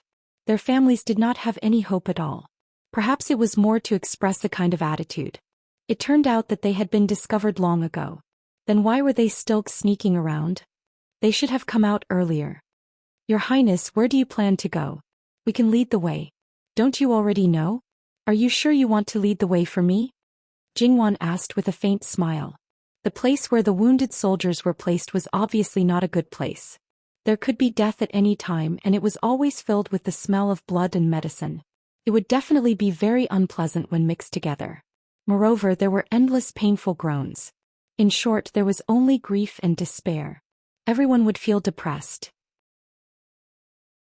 Good people would definitely be affected by negative emotions after entering. The families of these girls probably forbade them to set foot in such a place. In fact, they were indeed hesitating. It was not only because of the warning of their families, but also because they had secretly gone there. It was too uncomfortable to stay in that place. Not long after, they felt suffocated. So, to be honest, they really did not want to go. However, this Qin Wang Fei from the capital was much more delicate than them. Moreover, she probably wouldn't be able to stand that kind of place. Perhaps she would just stand at the border for a while before turning around and leaving. They might even be able to show off their superiority in front of this Qin Wang Fei. "If Your Highness wants to go, we can lead the way. But is Your Highness sure you want to go?" Were they being checkmated? Jingwan's core and shell did not match after all. She was quite tolerant of these girls. "We'll go." "Then Your Highness, please." Perhaps because of Jingwan's good attitude, they could not help but soften their attitude. Then if your highness feels uncomfortable, you can tell us directly. Don't force yourself. Don't worry, I know what I'm doing. Since this was the case, no one said anything more. Perhaps because the place they were going to was special, no one joked. The wounded soldiers were placed on the other side of the prefectural city. They had vacated an area. In essence, they were still choosing the location from the slums. This was also a subconscious choice made by those in power. If it was anyone else, there would be no exception. And the commoners who were let out would not feel that it was inappropriate. In this way, it was better to take a carriage to save time and energy. The closer they got, the fewer people they could see. And the atmosphere seemed to have already spread. Could be felt from afar. Jingwon asked someone to stop the carriage in advance. She got off the carriage and led the people step by step towards the place. This place must be guarded. Thus, before Jingwon and the others could get close, they were already blocked outside. In this place they could already see some of the situation inside. Especially the smell, it was exceptionally unpleasant. Jingwon endured and did not use a handkerchief to cover her nose and mouth. Not to mention other things, just based on the smell, Jingwon could conclude that the hygiene inside must be terrible. Imperial Guard Qian stepped forward and took out the waist token of Jin Qinhuang Fu to show his identity. The guards looked at each other in dismay. It must be known that not everyone knew that there would be an army supervisor in the northwest, and that it was a prince. Thus, when they suddenly knew the identity of Jingwon and the others, they were extremely surprised. It must be known that the trip to Jiangnan last year was deliberately publicized by some people. Thus, when Li Hongyuan arrived at a certain place, there were many people who knew about it. However, the common people still did not know. And this time, because of the terrifying reputation of the King of Hell, the insiders wanted to weaken Jin Qinhuang's presence. It was normal that the common soldiers did not know. However, Jingwon did not intend to barge in from the beginning. She only said that she wanted to see the person in charge. These guards naturally did not dare to neglect. A prince of the imperial court, that was a high official. They left quickly, but the people who came out to greet them were also quite fast. It was a middle-aged man and an old man. Perhaps because they were old, the way they walked was still vigorous. Jingwon could not help but take a few more glances. The two people walked in front of Jingwon and stopped when they were a few steps away. Although they were puzzled as to why a Qinhuang Fei would come to this place, they still had to follow the rules. It was just that compared to the middle-aged man's restraint, the old man seemed to be very enthusiastic towards Jingwon and her party. Jingwon and the others quickly knew the reason. It turned out that this old man was actually the military doctor of the Northeast Army. It was the old doctor who had gone to the capital with He Jinwei's family. The old doctor was nominally a military doctor, but he did not have a military status. Thus, in the Northeast there might not be any battles for a long time. And when the Northwest was short of manpower, he brought a portion of people and came to help. Dare I ask Wang Fei Yang, did the Wangfu's doctor who made the special medicine come? The special medicine was not the kind that had amazing effects but would also magnify the pain countless times. That kind of medicine, in the beginning, was essentially used for interrogation. However, if the side effects could be removed, it was definitely the best medicine to use as an ordinary medicine. Gong Jiu was influenced by his master to be a doctor of the same profession, especially one who focused on saving lives, so he was usually more respectful. Greetings to the old doctor. Gong Jiu automatically stepped forward. The old doctor was probably surprised by his young age, so his eyes widened slightly. However, now was not the time to be calculative. He stepped forward and directly grabbed Gong Jiu. To be able to make such a medicine at such a young age, you must be very knowledgeable about medicine. Come, I need your help. Gong Jiu wasn't just a doctor. He was a secret guard. Even if he was good at medicine, his martial arts weren't weak either. It was impossible for an old man to drag him away. He had a master. If his master didn't say anything, how could he leave just like that? Jingwon saw this and said, Gong Jiu, you go. Yes. Jingwon looked at the middle-aged man. He was probably the real person in charge. I want to go in and take a look. I wonder if you will allow me to? Seeing that Jingwon was still polite, the slightly stiff body of the person in charge relaxed a little. They were just small fries. In the face of these nobles, they could only serve them respectfully. If they wanted to go in, they could just barge in and there was nothing they could do. They also had to be prepared for the situation inside to be too bad and cause the nobles to feel uncomfortable. the situation was light, they would probably just be scolded. If the situation was serious, they might even lose their lives. He was really lucky to be able to meet such a person who asked for their help. Since Princess Consort has asked, then this little one will say something. The situation inside is very bad. Princess Consort is a noble person and I am afraid it will make you uncomfortable. If Princess Consort does not have a reason to go in, this little one does not recommend Princess Consort to go in. From the smell you can roughly imagine the situation. However, since you are already standing here, your purpose must be to come here. Therefore, it is not very likely that you will leave without taking a look. If it causes you any trouble, please forgive me. Princess Consort, you are too serious. I don't deserve it. There is nothing to deserve it. After all, I did cause you trouble. The girls behind her looked at each other and saw the disbelief in each other's eyes. This Princess Consort didn't put on airs at all. She didn't look like a Princess Consort at all. As the saying goes, a higher official can crush people to death. Any small official, if it were their family members, would also be arrogant. Not to mention other things, compared with their attitude when they came here before and compared with this Princess Consort, they were inexplicably ashamed because they seemed to be too rude. Although it was uncomfortable, they still followed Jingwan in. Jingwan did not speak along the way and just watched quietly. Not to mention disturbing others, she even took the initiative to avoid people when she saw people carrying people over. The older they got, the deeper they went. Even the guards of the prince's mansion might not have seen a dead person before. This kind of environment had a certain influence on them, let alone the girls. On the other hand, Jingwan seemed to be getting calmer as she walked. However, her originally relaxed expression became colder and colder. Sometimes she even went into the room to take a look. When she came out, she saw the girls covered their mouths and resisted the urge to vomit. "If you don't feel well, go back." However, they were stubborn and shook their heads, unwilling to go back. Jingwan's expression became colder. "If you vomit, you will cause trouble for others. They are very busy and tired, do you understand?" They were stunned. They probably did not expect Jingwan's attitude to change so much. "Princess Consort, we will definitely endure it." "Then do as you like." After turning a small part of the room, Jingwan saw Gongjio. At this moment he was stitching up someone's wound. His movements were very skillful. Jingwan was a little stunned for a moment. When the stitching was done, he applied a light yellow liquid. Gongjio cleaned his hands and walked over. "Princess Consort." Jingwan nodded. "Have you been studying wound stitching?" "Yes, because it is indeed very effective. Not to mention other places, it should be very useful on the battlefield." "I saw that the thread you used was not prepared at the last minute. Did you bring it from the capital? Have you almost mastered this set of skills?" "I used the catgut suture that you mentioned. Because Prince Yu had instructed me to do so, I have been studying and organizing it."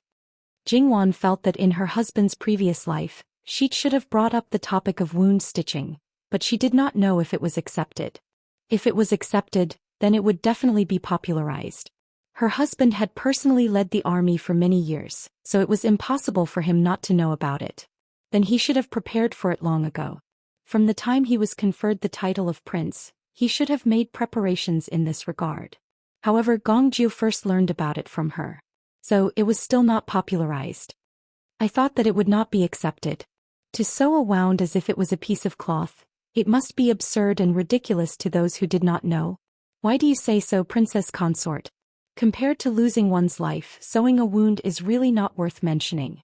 I heard from Gongjio that this method was first proposed by you, Princess Consort. Gongjio has also confirmed that it is very effective. It is a great blessing for the soldiers." "Thank you, Princess Consort," the old doctor said and bowed deeply to Jingwan. Jingwan quickly avoided it. "Doctor, you're too kind. I just suddenly thought of it." The rest was done by Gongjio. "If I really want to thank someone, I should thank him." "Princess Consort, you are wrong. Many things are wrong. In fact, it is just an idea. So, Princess Consort, you don't have to be modest." Gongjio said. "That's right." The old doctor agreed. "Let's not talk about this. Actually, I have an idea and want to say it. I wonder." "Go ahead, Princess Consort," the old doctor said immediately. Someone who could come up with a wonderful idea now might have an idea that was very useful. "Actually, I think that the environment here is a little too bad. These soldiers are already suffering from illness. If the environment is too bad, even a healthy person would feel uncomfortable, let alone them. When they feel uncomfortable, their willpower will definitely be depressed. As the saying goes, accumulated worry will lead to illness. If their willpower is depressed, it will definitely have a great impact. Besides, I have also studied some medical books. Especially the more special diseases such as the plague, are most likely related to the bad environment. The moment these words were said, it caused quite a commotion. https://11/11807/128414440.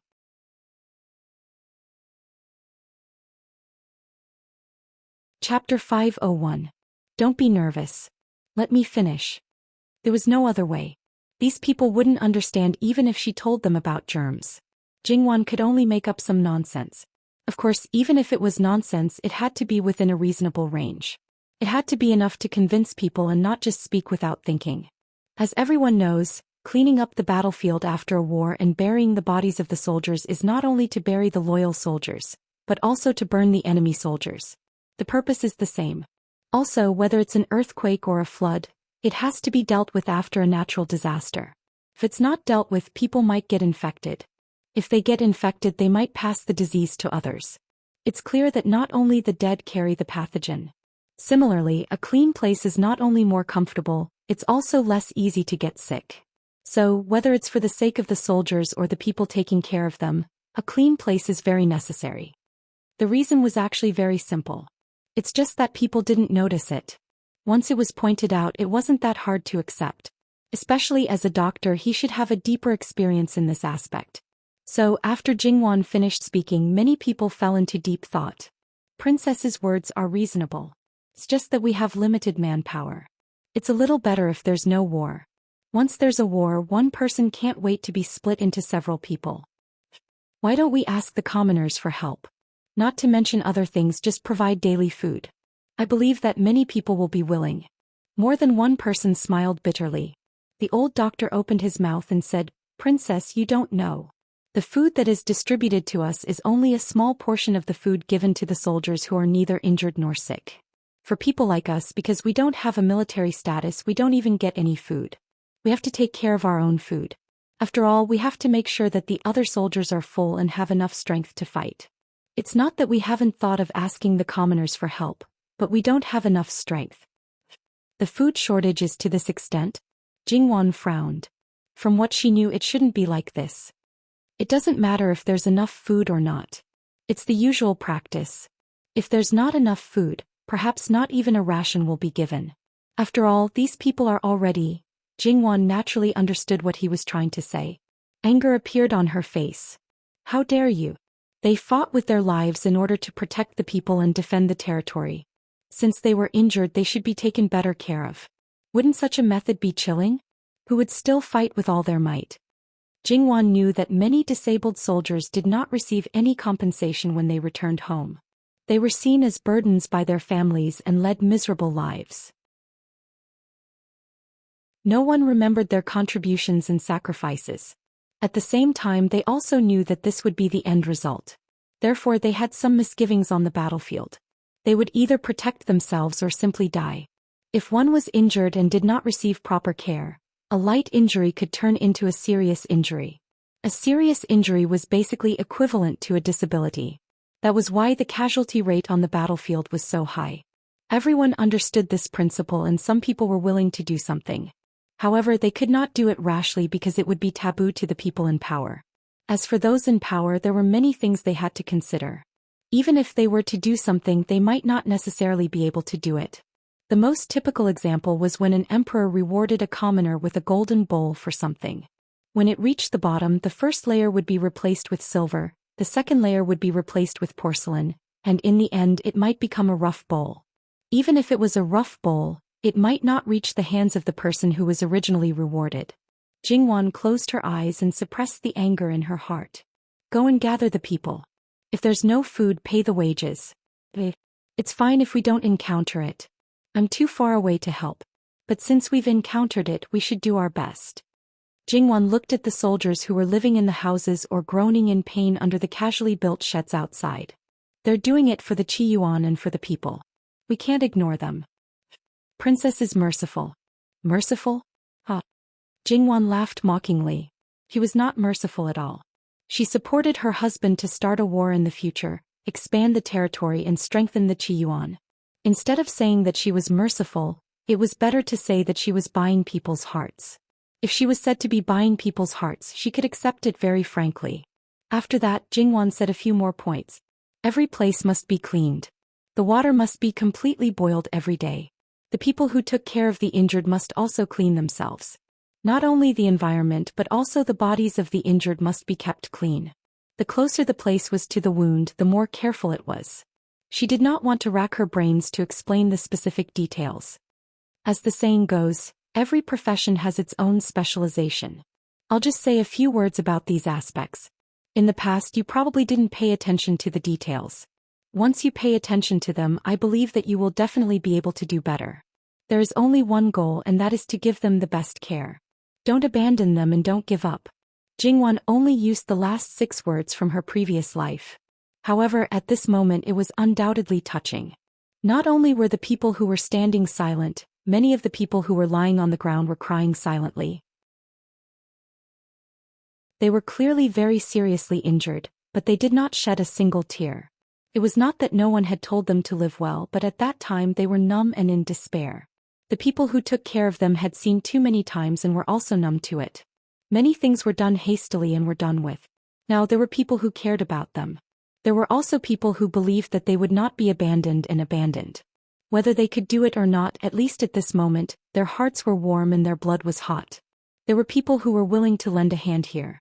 Even if some people thought that it was useless, at least they wouldn't feel like they were being completely abandoned. This matter spread quickly. However, Jingwan's identity was intentionally concealed.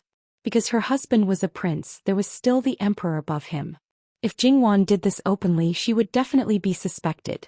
At that time, a good thing would turn into a bad thing, a disaster. There was limited manpower. Jingwan basically sent out all the people around her. The reason why it was because she absolutely could not have less people around her. Doctor, I have an idea. Why don't Gongju listen to it and see if it can be done? According to Jingwan's idea, it was to form a battlefield medical team. That's right, they would not be at the back but at the front where the two sides were fighting. They would save as many injured people as possible. It should be known that among those who died in the battle, only a small number died at the first moment. The main reason was that they did not receive treatment and were unable to move. In the end, they died from excessive bleeding or pain. We don't need to go too deep. Just near the edge of the battlefield where there is still space, soldiers will send the injured people down. Even if they can't, they will still be conscious. As long as they persevere, even if they crawl to the side, they will be saved. I believe that all of you know better than me that even if they receive treatment a moment earlier, the number of people who can survive will be less than the original number. Not to mention the doctor, even Gongju's eyes flashed slightly. Your Highness, this idea is not bad, but there are too few doctors. Even here, there are very few people who are truly skilled in medicine. Saving people on the battlefield does not necessarily require medical skills. It is enough to know first aid. For example, know how to stop bleeding and know how to fix broken bones so that it will not cause secondary injuries. Simple first aid is only to help the injured people hold on for a short period of time, and then send them down one by one. What we need to strive for is time. I believe that as long as they go through simple training, many people can do it. The doctor's eyes became brighter.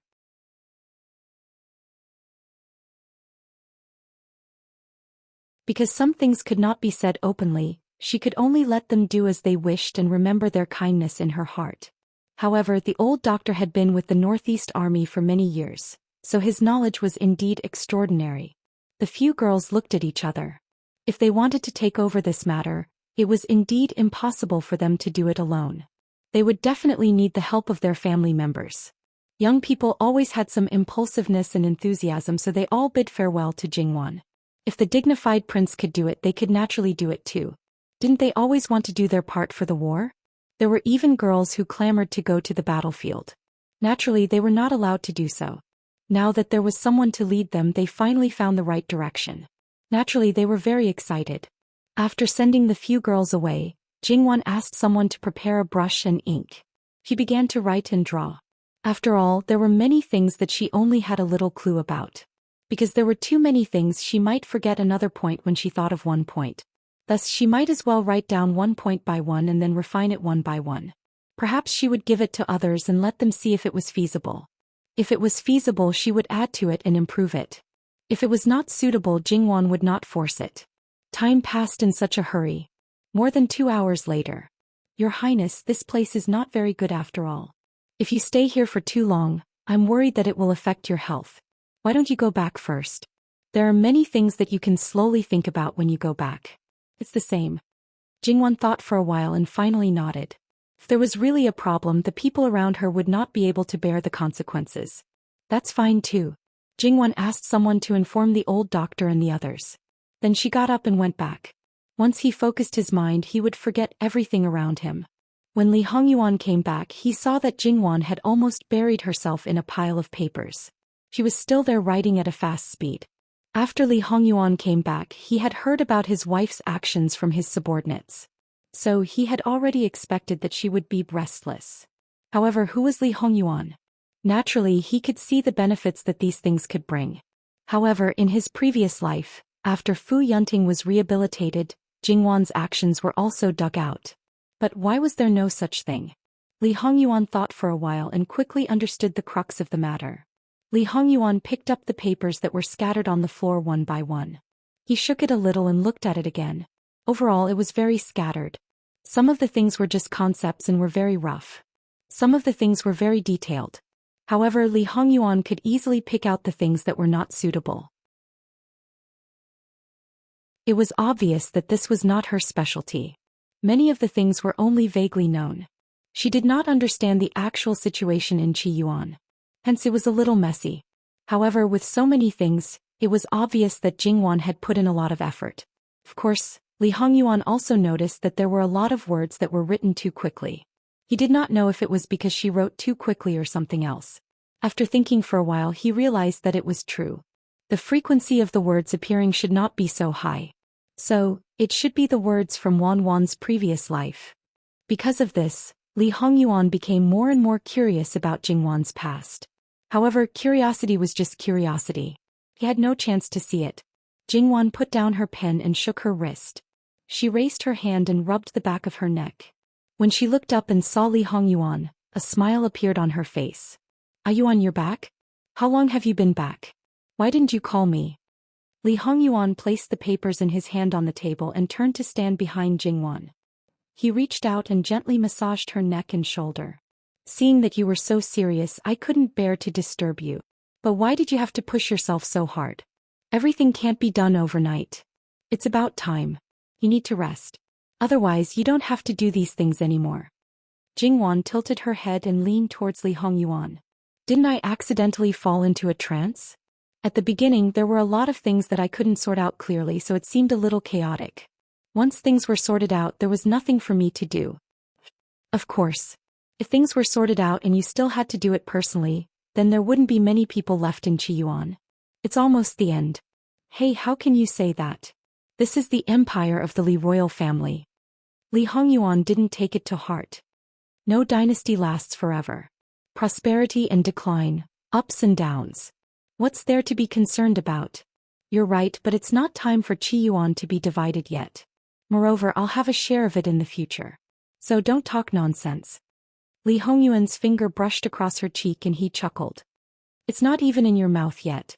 Wan, have you already learned how to protect your food? Shouldn't I? Shouldn't you? But Wan is wrong about one thing. You won't just have a share. You'll have all of it. Jingwan smiled. Regarding this point, she did not deny this man's words. What was his was hers. This had nothing to do with her own wishes. Jingwan tugged at him. Come, help me take a look. Help me pick out the ones that are not suitable. There's no hurry. It's already dinner. It won't be too late to take a look after dinner. It's already so late? Time really passed quickly. How's it going on your side? What's the situation? Calm down. Let's eat first. His wife was too diligent. She wouldn't rest until things were done. Didn't she find it tiring? Well, perhaps it was because she had exhausted her brain power, but Jingwan also felt quite hungry. When her stomach was about 40 to 50% full, she slowed down. There was no such thing as not talking while eating between husband and wife. There's something wrong with the feng shui of the altar. It's a treasure land, but it's a haunted house. I don't know if it was a mistake when I checked the feng shui or someone did something bad inside. When the monk who was presiding over the ritual heard about my intention to leave, he was shocked and checked it countless times. Only then did he confirm the real reason. It's obvious that the place is hidden very deeply. A haunted house is easy to gather yin qi. It's reasonable to say that it's only the spirit, so it's better to nourish it with yin qi. However, the imperial noble consort situation is different. The altar is used to pray for blessings. During the war in the northwest, countless yin qi gathered in the altar and all went to the imperial noble consort. According to the situation before we left, you went to see imperial noble consort Shu, but the main influence didn't come from here. If you only found out that something was wrong now, the imperial noble consort Shu you saw probably wasn't dead, but almost like a dead person. Jingwan's expression changed slightly. Then imperial noble consort Shu and imperial noble consort are now. It's okay. Master Liaochen is suppressing it. Then how do you solve the current situation? You were there for a day. Did you solve it? The ritual has already started.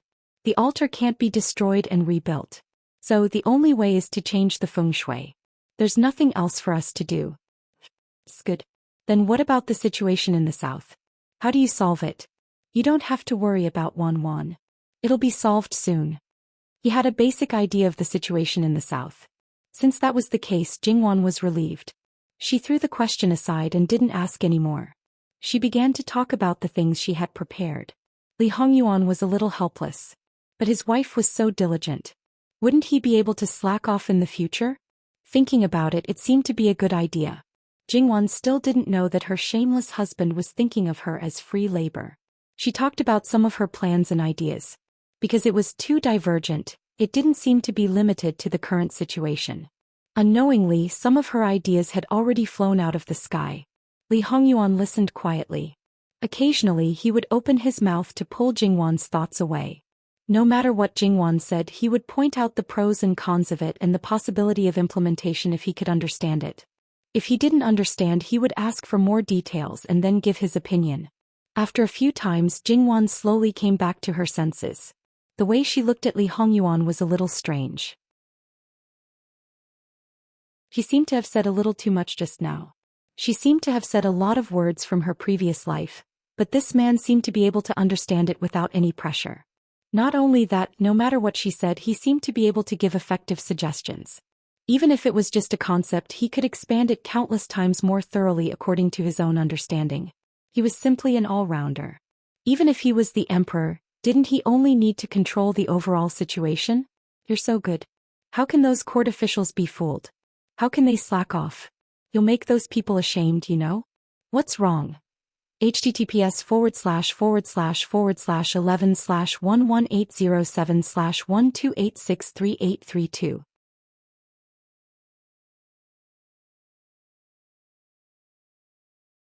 Chapter 502. No, I just feel that it's very powerful. Such a high-quality, super rich and handsome man, she seemed to have profited a lot. Li Hongyuan raised his eyebrows and smiled. What's very powerful? Wasn't this asking the obvious? Did he want her to name it? This was actually not a matter of face but narcissism, right? Narcissism? Li Hongyuan pondered for a moment. No, this husband only loves Wan. Was her face smeared with words of love again? A certain someone's ability to speak words of love was originally full, but now was it the rhythm of breaking through the sky? Any time, any place, any topic could be turned to this. However, Jingwan had self-control and was now completely calm. It was just that she seemed to have inadvertently said the words in her heart. This was not good. Li Hongyuan saw that Jingwan was eating very elegantly and seriously and silently smiled. His own wife's way of being shy was really unique. However, a certain someone did not point it out, otherwise his wife would fly into a rage out of humiliation. In the end, it had been a hard day. Although he quite liked to see her angry appearance like a kitten, as a qualified husband he should have a sense of propriety. He also slowly began to eat. To a certain extent, the two people's current actions could be called a model of etiquette at the dining table. Because the two people weren't chatting, the duration of this meal was much longer than before. Until they finished eating, Jingwan then thought of a problem, that was, why didn't things like the suture technique appear? After all, these things were not that complicated. She only needed to know the general process. According to Jin Qinhuang's power and status, as long as she had a little memory, she only needed to say a word and the people below would certainly be able to make it look good. I don't have this kind of memory. Later on, when I was at war with various countries, according to reason, these beneficial things, especially those that you proposed, it's impossible for me not to use them. Can only mean one thing: those who knew about these things all died in that war. Even the remaining things were all destroyed. Li Hongyuan said without any joy or anger. Jingwan fell silent. Then she forced a smile. Maybe it never existed in the first place? Wanwan, do you believe your own words? Li Hongyuan was surprisingly calm. During the day I met the doctor of the Northeast Army. Because of that old man, some things went smoothly. I was prepared to fight a protracted war with them and let them accept it bit by bit. According to what you said, in your past life, the Northeast Army was completely annihilated. Although the true Maiden Mountain didn't manage to make it out alive, it's still a far cry from the current situation. The old doctor and the others may have died in that battle, so it's impossible for them to help the Northwest Army, so... Li Hongyuan chuckled. There was a hint of mockery in his laughter. Wanwan has also learned to deceive herself? Maybe a little. Jingwan was discouraged, but a moment later she was in high spirits again. The most important thing right now is that there are some things that must be built up and carried forward. She couldn't help him, but now it's time. Seeing her like this, Li Hongyuan couldn't help but laugh. All his efforts, wasn't it all for her? For her to be so energetic, it was enough. In the days that followed, Li Hongyuan and Jingwan were busy separately. However, on the surface, it seemed that only Jingwan was busy. Jin Qinhuang was the one who looked on with folded arms and was so idle that he was moldy. He would even cause trouble from time to time. Those few young ladies who first came into contact with Jingwan, they had already obtained their family's consent and became Jingwan's helpers. When they first saw Li Hongyuan, perhaps they were blushing and their hearts were racing, feeling a little amorous. Later on, when they realized his true colors, they began to dislike him and even felt injustice for Jingwan. Wangfei Nyang was a person who was good in every aspect. How could she marry such a wine-sack rice bag? It must be that the imperial power was pressuring people, so Wangfei Nyang had no choice but to marry. These words, once whispered in front of Jingwan. Jingwan listened and didn't know whether to laugh or cry. She turned back and used these words to ridicule a certain person. Unfortunately, a certain person didn't care at all and was willing to be a vase. Thinking about it, if a certain person cared about these things, then he wouldn't have specially created such an unbearable reputation. However, this vase of his, on the surface, it looked like porcelain, but on the inside it was comparable to diamond. Therefore, those who understood his nature would know that not only was he beautiful on the outside, when he swung this vase, those swords, spears, swords and halberds could all be broken in his hands. Towards Jin Qinhuang, it wasn't just these few girls who had complaints. Those who had come in contact with Jingwan, 99% of them had opinions, but they didn't dare to say it. Therefore, every time they saw Jingwan and Li Hongyuan together, they unconsciously shook their heads and secretly sighed. What a pity, ah, what a pity. The expressions and moods of Li Hongyuan's subordinates were quite subtle. Although when they were in the capital, their master was said to have no other good points other than his outer skin, but they had never personally experienced it before. Now they could feel their master being disliked at all times. It was simply too obvious. Each and every one of them looked down and pretended to be deaf and mute, sighing in their hearts. These people were really ignorant and fearless, doing things that all the high officials and nobles in the capital didn't dare to do. And if the people in the capital saw this scene, they would probably be so shocked that their jaws would drop. However, the most surprising thing was probably the indifference of the living king of hell. Therefore, the misunderstanding in this was really a bit big. Everyone in the capital feared Jin Qinhuang and avoided him like the plague. If it wasn't an absolutely safe place, they probably wouldn't dare to say a single bad word about Jin Qinhuang.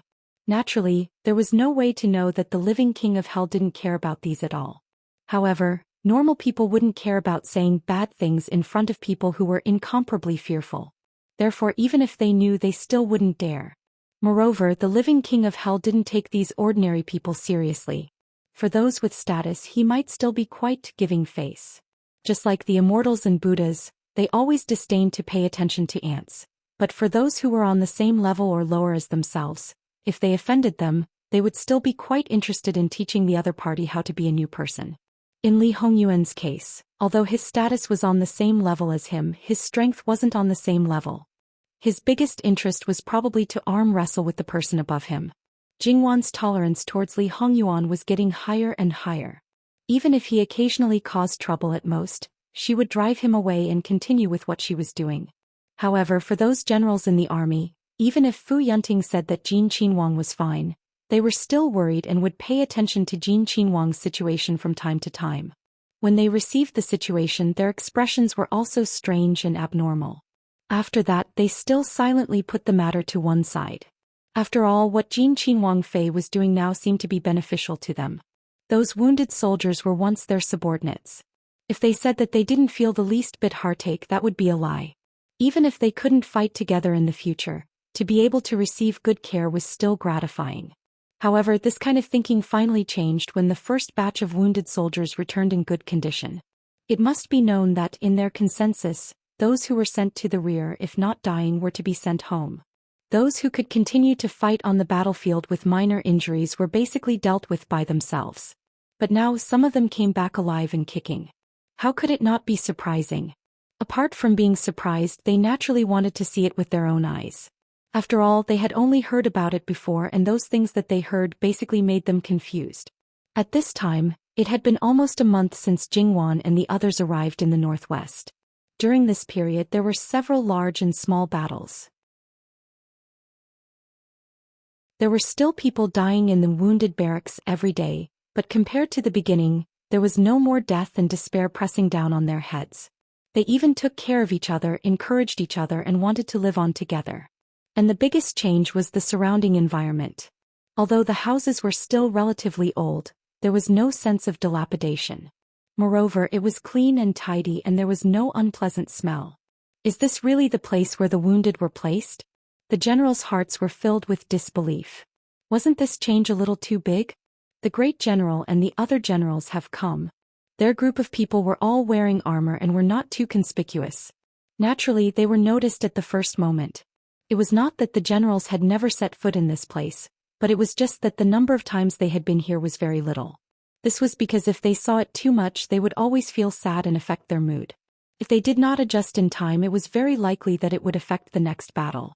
Not only did they rarely set foot in this place, even the soldiers under their command basically forbade them from coming over. The reason was all the same. More and more people noticed them, and one by one they looked over. Many people even surrounded them and kept calling out, "Great general, general, some general." It was enough to show that these people were full of feelings for these generals. Their mental outlook was completely different, and their originally gloomy mood was swept away at this time. Good, good. He could not help but reach out and pat their shoulders.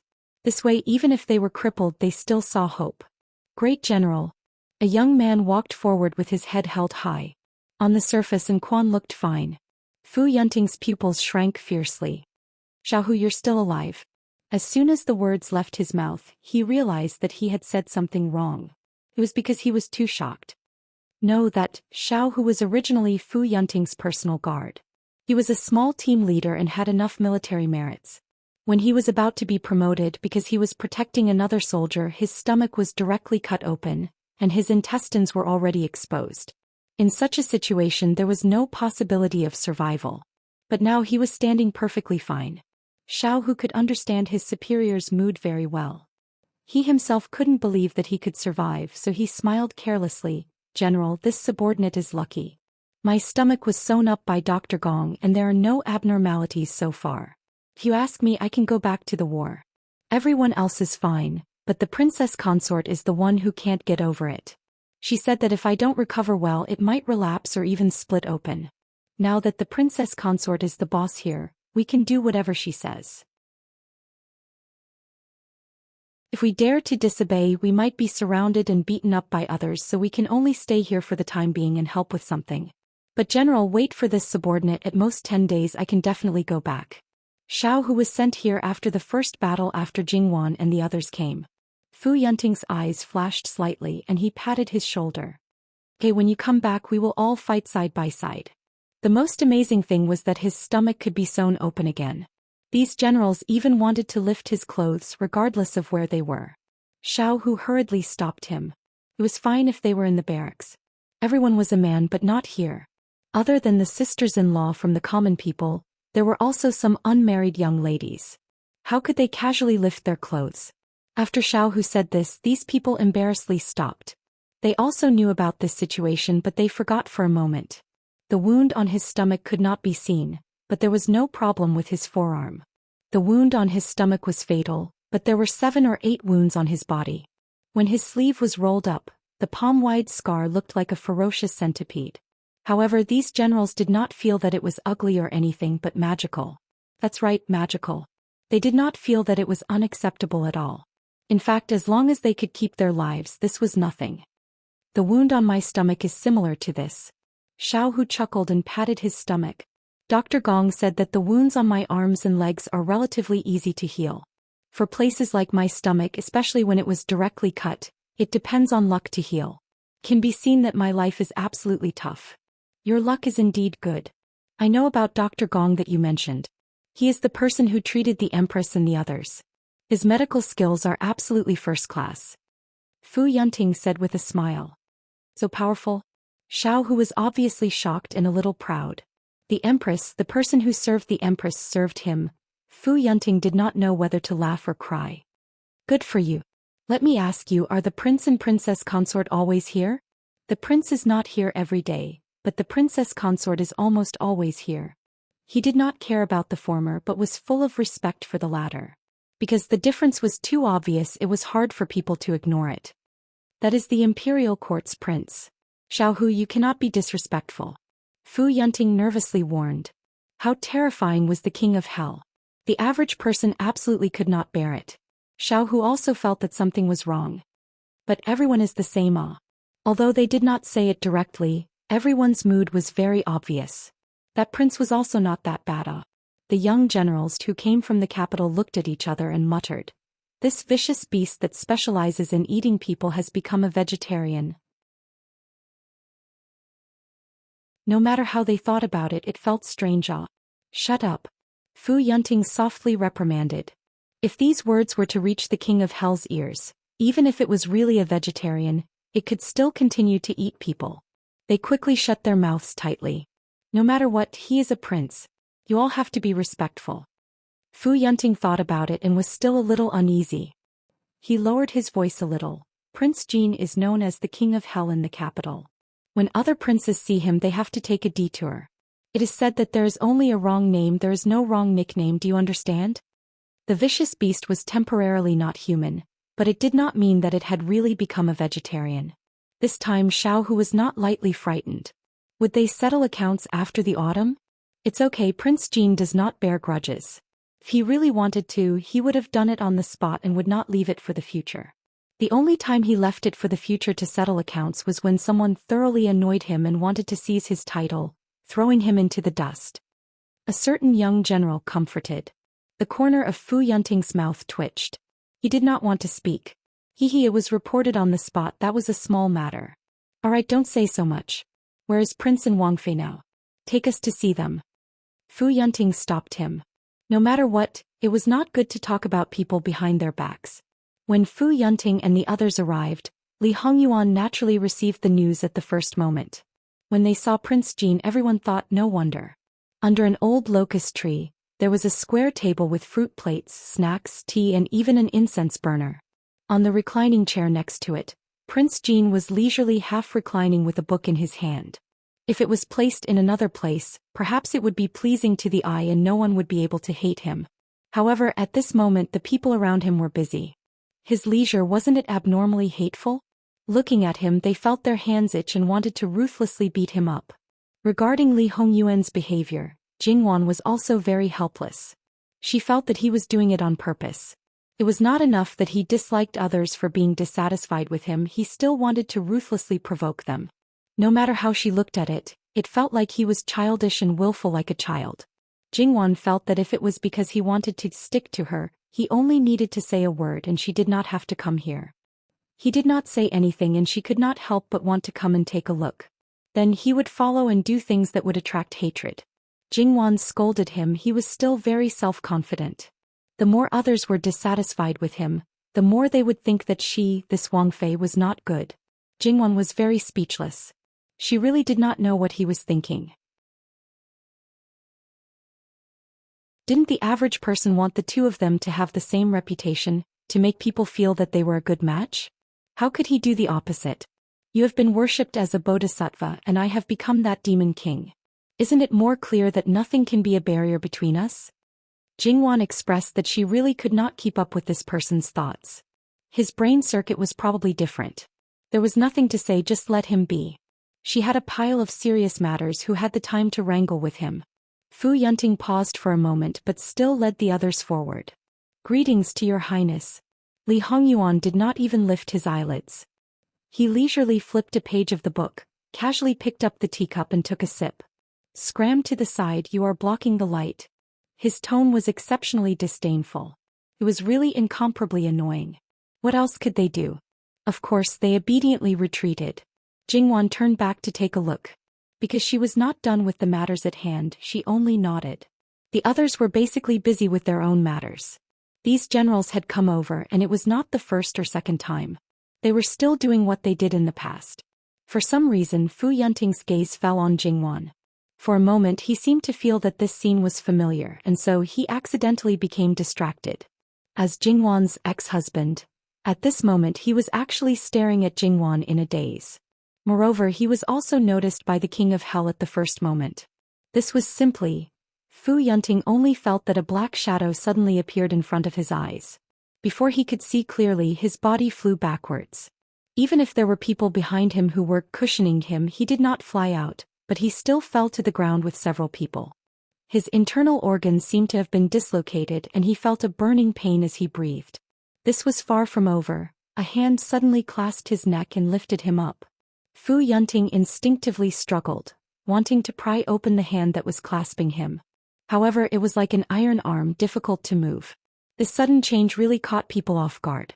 However, those generals also subconsciously wanted to save Fu Yunting. However, if they tried to snatch someone from the King of Hell who was going all out, not only would they not be able to snatch him away, they would also probably throw themselves in. Fu Yunting met with Prince Jin's malicious, cold and murderous eyes. He really felt that he was going to die. His neck bones seemed to be cracking. Ah Yuan, Jingwan's pupils suddenly contracted. She hastily ran over and grabbed Li Hongyuan's hand. Ah Yuan, what are you doing? Quickly let go, let go. Li Hongyuan suddenly turned his head and looked at Jingwan. The emotions in his eyes did not disperse at all. Wan, what did you say? His tone was much slower than usual. Jingwan only felt her scalp go numb. This person obviously thought that she was helping his love rival, or even adulterer. This person was obviously a bit muddle-headed right now.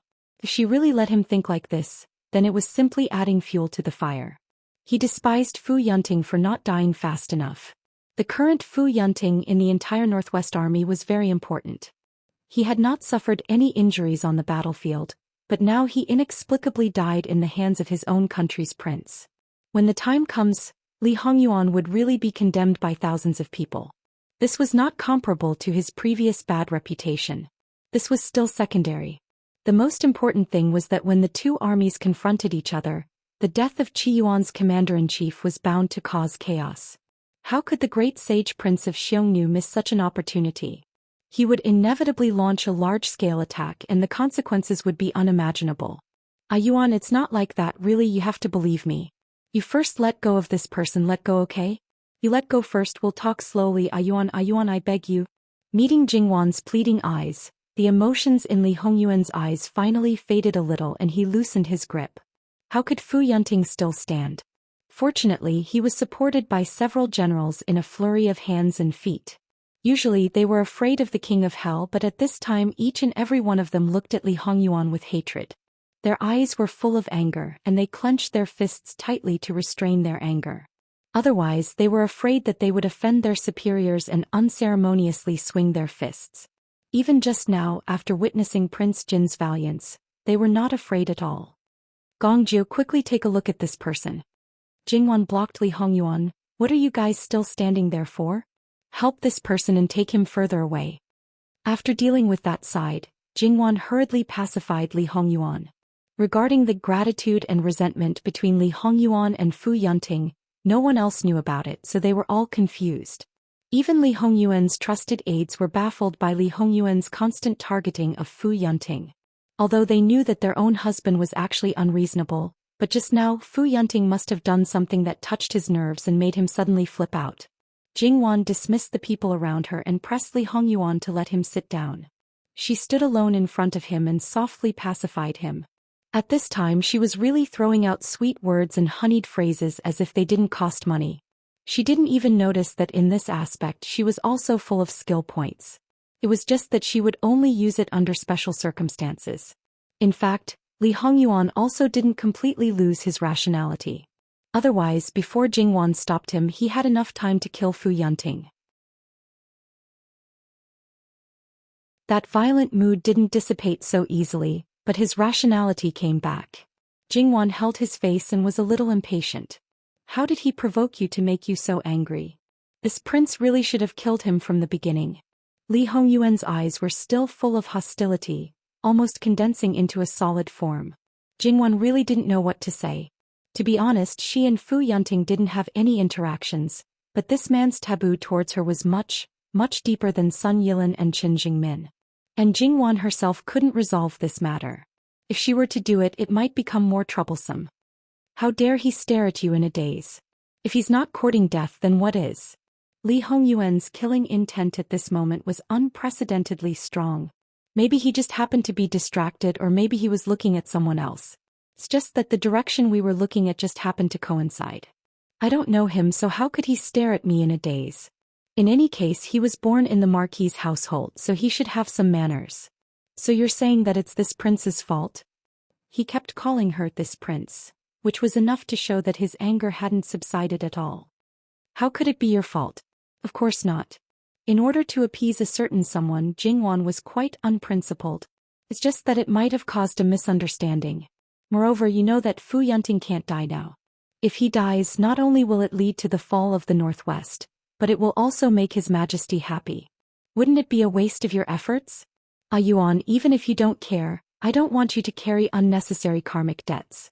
Not only do we have to be together in this life, we also have the next life, and the life after that. So, calm down a bit, okay?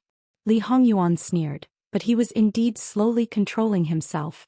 If there's a next time, we'll gouge out his eyes. Jingwan said incomparably, savagely. Li Hongyuan sneered. It was obvious that he despised Jingwan's outwardly strong but inwardly weak appearance. It didn't matter if she despised him or not, the key was to coax him well. This flare-up from time to time, it was tiring to think about it.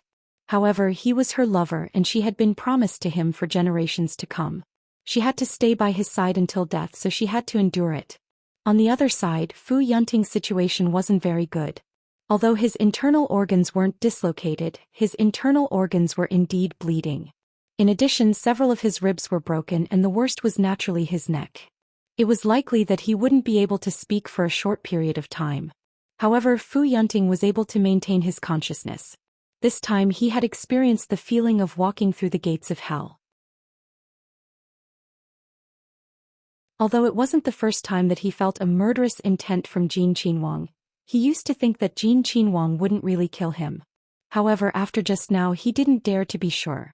If it wasn't Jin Qinhuang Fei, however, when he thought of Jin Qinhuang Fei, he felt that it was a bit strange. It wasn't anything else, it was because of what Jingwan said. Gong Jiu's medical skills were indeed not a joke. After a few needles, he basically stabilized Fu Yunting's situation. However, for Fu Yunting's injury to get better, it wasn't something that could be done with a few needles. It's best for General's injury to recuperate in the rear. How can that be? The military camp simply can't do without General. The West Hun New's virtuous king came with a vengeance, wanting to take revenge. If General isn't present, I'm afraid that we won't be able to withstand it. Jin Qinhuang, even if it's a Wang Ye, he also can't. Fu Yunting didn't care about his own injury and abruptly pulled. Gong Jiu lightly shot a glance at that general. If it's just holding the fort in the military camp, it's fine. However, it's impossible to go to the battlefield. If you go, you won't be able to return. Although Wang Ye's temper isn't good, But it's not like he doesn't know the severity of the matter and doesn't care about the overall situation. I'm afraid that General Fu has done something that angered Wang Ye. How can that be? General was just standing there properly and didn't do anything. Gong Jiu ignored him and indifferently looked at Fu Yunting. Before Wang Ye made a move, I'm sure that General knows best what General Fu was doing. Of course Fu Yunting was clear, but was it really because of this? Fu Yunting coughed twice, his neck burning with pain. Everyone else looked at Fu Yunting in confusion. It couldn't be that General really did something when they weren't aware of it, right? Gong Jiu continued to speak neither too quickly nor too slowly. To our Wang Ye, Wang Fei is the reverse scale. A glance shouldn't cause any harm, but after a long time it's hard to say.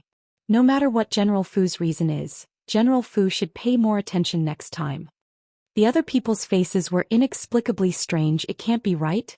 General really kept staring at Jinqin Wang Fei? Fu Yunting's face flushed red, but his neck was hurting so badly that he couldn't explain it. Alright, these people really misunderstood. Thus, they subconsciously filled in the scenes of love and hate. That's why, even if it was a group of big men, rough men, one shouldn't underestimate their imaginations. But that's not right. If I remember correctly, when General got married, Wang Fei Nyang had just entered the capital. Wang Fei Nyang had always been outside the capital and General shouldn't have left the capital, so they shouldn't know each other.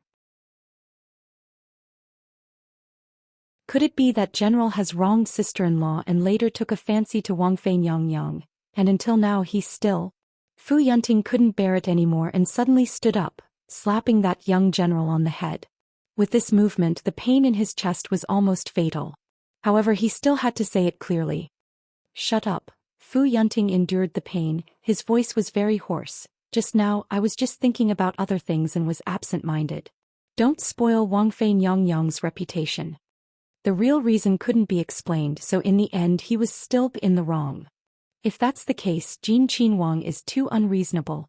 In your eyes, hasn't the King of Hell never been reasonable? Gong Jiu faintly replied. That young general was choked and couldn't say anything. No matter if it's a misunderstanding or some other reason, General Fu can only admit that he's unlucky. Perhaps this can be considered a lesson. Gong Jiu was a shadow guard. When they carried out their mission, they didn't necessarily rely on assassination. Their ability to control people's hearts far surpassed that of ordinary people. Fu Yunting glanced at Gong Jiu, hearing his meaning but didn't say anything. In the end, it was for a reason, and on top of that, they met an unreasonable person who they couldn't afford to offend. It seemed that other than admitting that he was unlucky, there was no other way. But thinking about it, if it was himself, the wife that he kept in his heart, was stared at by a man without blinking, he might also flip out. Thinking about it this way, his hatred towards Jinqin Wang was reduced by a lot. However, for them this was also a lesson. No matter if it was a young wife or a young lady, it was best not to stare at people for no reason. Even if it was to think about something, it was best to choose a position in advance. Otherwise, if they met such a fierce person like Jinqin Wang, if they weren't careful, they might even lose their lives. Speaking of fierce, wasn't Jinqin Wang's martial arts a bit too good? In the army, their great general's individual strength might not be the strongest, but it wasn't a problem for him to be ranked in the top few. When there was nothing to do, they would often exchange pointers in the barracks. Everyone knew that even if they were stronger than him, they wouldn't be that much stronger. It was impossible that they didn't even have the power to fight back. And the people who came down from the battlefield, their vigilance was quite strong. When facing an opponent, if it was Jinqin Wang, they might not fight back because of their identity. But when they were distracted, fighting back was instinct, and it was the strongest instinct. Their great general didn't resist at all and was completely hung up and beaten. It was enough to see that he didn't have the ability to fight back. When other people came forward, they were also tidied up together. It could be seen that Jinqin Wang was valiant. If Jinqin Wang was on the battlefield, he would definitely be invincible. Someone couldn't help but secretly think. But thinking about it, they knew that it was impossible. He was a Qin Wang. Right now, the struggle for the throne was in full swing. If Jinqin Wang descended on the battlefield like a god of war, how terrifying would the morale of the army be? With hundreds of thousands of troops in his hands, not to mention the other princes, even the emperor would have to be restless. The gazes of the great general vaguely glanced at Jinqin Wang. Fine, it was better to forget it. If a man didn't have that thought, no matter how strong he was, he wouldn't be able to be a man of iron. This kind of man was only suitable for a gentle village, to be gentle and soft. It was just that one day when Li Hongyuan was about to go to war, they would completely change their thinking. Jingwan coaxed him and felt that it was better to go back earlier. After all, Fu Yunting's current situation wasn't suitable for avoiding. Even if he knew Jingwan's thoughts, Li Hongyuan's face darkened, but in the end he still followed them. When they wanted to leave, including Fu Yunting, they naturally had to force themselves to stand up and send them off. Li Hongyuan just stood there, but the aura on his body was completely unconcealed. These great general who fought their way out from a pile of corpses couldn't help but feel a chill run down their backs. Gongjiu, treat General Fu as much as you want. Just now the exchange of pointers, Ben Wang was quite unsatisfied. When General Fu recovers, Ben Wang still wants to ask for advice.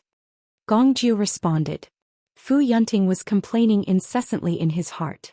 If he had to exchange pointers a few more times, wouldn't he have to throw away his little life? But could he not respond? The memory of the exchange of pointers was still vivid in his mind. Should he not respond? It would only be more miserable. Although by exchanging pointers with Jin Qinhuang, his improvement would be quite fast. When Li Hongyuan left with Jingwan, that stifling feeling disappeared. However, after this battle, those who originally had feelings for Li Hongyuan did not dare to blatantly show it. Who was the great general? The Northwest Army's hundreds of thousands of soldiers. If he wanted to clean them up, then what did they count as? If he was angry, he could crush them to death with one finger. This small episode for the time being passed like this. But the next day, the great sage king of the Western Xiongnu personally led his army to challenge. At this time, Fu Yunting, let alone going on the field to fight, even if he put on his armor, his face would still be pale. Speaking of which, Fu Yunting had never fought with the great sage king of the Western Xiongnu before. The last time he seriously injured the great sage king, it was all because of a trick. Then the great sage king was injured by several people. Speaking of which, the original plan was to completely detain the great sage king, but in the end he still managed to escape. From this, it can be seen that the great sage king is not only good at scheming, but his martial arts are also quite strong. One must know that the Xiongnu army's strength is originally known for their bravery. This was the first time the great sage king directly called out Fu Yunting. What does this mean? Could it be that there are spies in the Qiyuan army? How did they find out about Fu Yunting's injury in such a short period of time? https://11/11807/129226664. Mobile edition.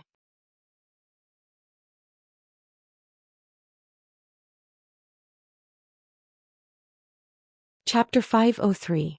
The West Hun tribe's king of the virtuous Western Hun tribe was probably just probing to see if there was a change in Qiyuan's commander-in-chief, or if there was a problem. He did not expect to hit the mark by a fluke. Of course, he could not rule out the possibility of a spy, but this possibility was relatively small. After all, everything was fine before and there was no trouble. Furthermore, since Jin Qinhuang dared to bring Jin Qinhuang along, he must have understood the situation here and cleaned up everything that needed to be cleaned up. It was hard to say how many people Jin Qinhuang had planted here, but it was definitely not a small number.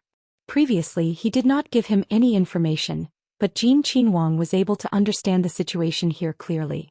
He even asked him to inform him of the Xiongnu's military strength and arrange tactics. If he did not have any manpower, would he be able to do this? After arriving, he was afraid that the defenses would be even tighter. Spies were only a small number of people, so it would be as difficult as ascending to the heavens to enter and leave. However, the current situation was indeed a little tricky. If he did not respond to this battle, it would definitely affect his own morale. Being afraid before the battle was definitely a taboo. But if he responded, there was no doubt that Fu Yunting would not be able to return. This was the third time that the Xiongnu had sent people to the front of the battle. If he did not respond, it would also cause chaos on his own side. The West Hun tribe's king of the virtuous Western Hun tribe would definitely take the opportunity to do something. Otherwise, it would be a waste of such a good opportunity. Follow me out first. There was no good solution at the moment, so Fu Yunting decided to go to the front to take a look. General, how can your body? Fu Yunting waved his hand. I don't have to fight, but I can't not show myself. It was just that because of his injuries he could not wear armor. However, Fu Yunting thought about it and already had a way to deal with it. He did not even bother to hide his relatively pale face because this could be an opportunity for him to probe the enemy. Even if he wore a brocade robe, he would look like a noble young master and not an invincible commander-in-chief on the battlefield. Before the battle he paused and went to the watchtower. He did not go to the top floor but to the middle floor. He used the clairvoyance to take a look. There was really a lot of people. The all-seeing eye spun in his hand and turned around to descend the watchtower. Fu Yunting got on the horse nimbly. If his body was fine there would be no problem. But at this time it seemed like he was trying to act cool. However, he had no choice. He could not let the soldiers know about his physical condition. So he was not trying to act cool but to suffer. Fu Yunting rode his horse to the front of the formation, and the formation automatically dispersed. He walked to the front and faced the West Hun tribe's virtuous king from a distance. Both sides had more than 30,000 people on the same field. From afar they looked densely packed. However, at this moment it was very quiet. It seemed that only the sound of the wind and the sound of the war horses could be heard. I trust Virtuous Monarch has been well since we last met. I had wanted to meet Virtuous Monarch for a long time, but I couldn't find the opportunity. The field was too wide. If they wanted to spread their words far enough, they naturally needed someone to shout. Although the two commanders of the two armies shouted across the air, their voices wouldn't be as loud as mosquitoes. In addition, martial artists had sharp ears and eyes. It was enough for them to hear each other. However, on the battlefield there were some things that needed more people to know. So, it was necessary to have some loud voices in the army. I also have this regret. That's why I specially chose today. However, it seems that General Fu does not intend to accept the challenge. The West Hun tribe's virtuous king had lived outside for many years. His first stop was Qiyuan. Moreover, he had lived there for the longest time. If he wanted to understand a country's culture, the language was naturally the first test. This virtuous king was actually quite talented in this aspect. He could speak authentic Qiyuan's official language very smoothly. Moreover, there were many people around him who understood Qiyuan's language. And this virtuous king, compared to the other Hun tribe soldiers, was not as tall and sturdy. Even if he was influenced by the culture of other countries, his words and actions were like those around him, revealing its scholarly aura. He did not fit in with a group of barbarians. This was also where some people who fought for power with him attacked him. It's not that I don't want to fight hard. It's just that unfortunately my general's health has not been good for the past 2 days. I'm afraid that I can't let Virtuous King enjoy to your heart's content. I hope that Virtuous King will forgive me. Fu Yunting was very elegant and sincere. I see. If I forced General Fu to fight, wouldn't I be at a disadvantage? However, in my Hun tribe there is no reason to take back a challenge. Hun tribe men, even if they have to crawl, they must crawl to accept the challenge. Judging from Virtuous King's words, you must fight? If that's the case, then so be it. Men, bring me my weapon. Fu Yunting said calmly. As for what he was thinking in his heart, that was a completely different matter. General, you can't, your health. Fu Yunting waved his hand. It's fine. It's just a cold. It's not to the extent that I can't fight. Moreover, this general believes that Virtuous King will not take advantage of me. He ordered a guard to bring the halberd. Fu Yunting's expression was indifferent, but in reality he was extremely uncomfortable. Just by holding the halberd he was already faintly sweating. However, he could not let others see the slightest bit of strain. He tried his best to be as calm as possible. Right now his throat hurt the most. Originally it was best not to speak, but if he raised his voice, it would be burning. His legs squeezed the horse's belly and he rode towards the middle of the two armies. Right now he was only gambling. He was gambling on the Virtuous King's demeanor, gambling on the Xiongnu people's integrity. He was gambling that the Virtuous King was still probing. The Xiongnu people were valiant and had their own pride. They would never retreat. Even if they knew that the opponent's condition was not good, they would not easily make a move. Even if they won, it would be an unfair victory. However, in a battle between two armies, there was a precondition to not taking advantage of the opponent's situation. One could not easily kill the opponent. If the Virtuous King knew that Fu Yunting's current condition was not a match for one of his attacks, It would be strange if the virtuous king did not take the opportunity to kill Fu Yunting. Killing their general in front of tens of thousands of generals would cause the morale of the army to collapse. Compared to an unprecedented victory, compared to fertile land, abundant food and countless beautiful women, the virtuous king's demeanor and integrity could be used to feed grassland wolves. Fu Yunting rode his horse farther and farther away. The virtuous king of the West Xiongnu people also rode his horse and slowly came out. Seeing that the distance between them was getting closer and closer, Fu Yunting's heart trembled. What was going on? Could it be that there was really a spy? Just now, the virtuous king was not probing but forcing him to accept the challenge? If that was really the case, then he could only fight to the death. His heart had already made a decision. Fu Yunting raised his hand, shook the reins and sped up. However, at this time the virtuous king reined in his horse. Since General Fu is not feeling well, then why don't we fight another day? Fu Yunting also reined in his horse in time. Wait until this marshal's body is better. Even if the virtuous king did not invite me, this marshal would still want to exchange pointers with the virtuous king. Fu Yunting held his weapon and cupped his hands, then pulled the reins and turned around. However, after he turned around, his expression became a little strange.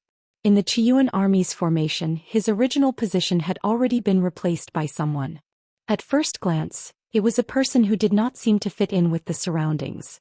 However, after a slight feeling, it was as if he had completely merged with the surroundings. The appearance of Jin Qinhuang made Fu Yunting a little unrealistic. Did Jin Qinhuang specially come to help him out? Well, forget about it. Li Hongyuan rode his horse over. He was not as slow as Fu Yunting was before. In a very short time he had already reached Fu Yunting's side. He raised his chin at the virtuous king. The strongest in the Xiongnu army? That kind of arrogance, Fu Yunting could not help but twitch the corner of his mouth. In any case, he suppressed it in the end. However, he roughly understood what kind of image Jin Qinhuang intended to show others. Whether it was the Xiongnu army or the generals on his side who did not know, this kind of appearance was indeed beneficial. This kind of completely brainless appearance, many things would not be connected to him. On his side, because there were few people who knew, then even if there were spies, they would not be able to get much valuable information from Huasa. This was because this direction was wrong from the beginning. Replying to the Wang Ye, this general does not know. Fu Yunting showed enough respect, but did not have the slightest bit of humility. He did not lack the bearing that a general should have. You are not the general of Qiyuan, how could you not know? Li Hongyuan was very dissatisfied with his attitude. Wang Ye, the Xiongnu army is innumerable. The ones who fought with this general were only a few. Fu Yunting was not polite as he pointed out Li Hongyuan's ignorance. Li Hongyuan looked at Fu Yunting with a somewhat sinister gaze. Fu Yunting lowered his eyebrows and restrained his gaze, but his expression was indifferent. It was clear that his respect for him was only because of the other party's identity. It had nothing to do with anything else. Since it is like this, you can scram back. Then he pointed the spear in his hand at the virtuous king of the West Xiongnu. If you are the strongest of the Xiongnu, then stay. If you are not, then scram back. Call out the strongest for Ben Wang. The virtuous king was not angry. He even smiled warmly. However, in his heart he was most likely evaluating Li Hongyuan. I wonder which Wang Ye of Qiyuan it is. In fact, he already had a rough idea. After all, when the emperor of Qiyuan celebrated his birthday last year, the virtuous king also made arrangements for the people he sent to the capital of Qiyuan. He paid a lot of attention to the good-looking Jin Wang Ye, who was favored by the emperor and had a bad temper. Don't talk nonsense. This is a battlefield. It is not a place for you to have a friendly conversation. Or is it that the battlefield is actually like this? Even if Ben Wang has not seen him, he is not easy to fool. Let's see who is the real deal. Otherwise, Li Hongyuan's eyes were full of hostility. Leave your head with Ben Wang. The Jin Wang Ye of Qiyuan was arrogant and condescending. He had no power, but no one dared to provoke him. The virtuous king thought of the people who returned to the Xiongnu and evaluated this Wang Ye. Now that he saw the real person, he had more considerations in his heart. In that case, Wang Ye might as well wait for a moment. Whether it was because of his status or something else, the virtuous king would not easily make a move. The virtuous king turned around and said a few words in the Xiongnu language. Then a burly man came over on a horse. Speaking of which, there was indeed a saying that went, "Enemies are destined to meet." Under the Xiongnu king there were left and right virtuous kings, left and right grain kings, left and right generals, left and right commandants, left and right great Donghu, left and right marquis of Gudu, and so on. There were 48 banners of 10,000 cavalry. Of course, although the name was famous, the subordinates were not necessarily full. It was just like the Qi Yuan. And this person was the right general, a hardcore supporter of the virtuous king. In Li Hongyuan's previous life he had fought with him. Li Hongyuan's martial arts in his previous life was certainly far inferior to the present.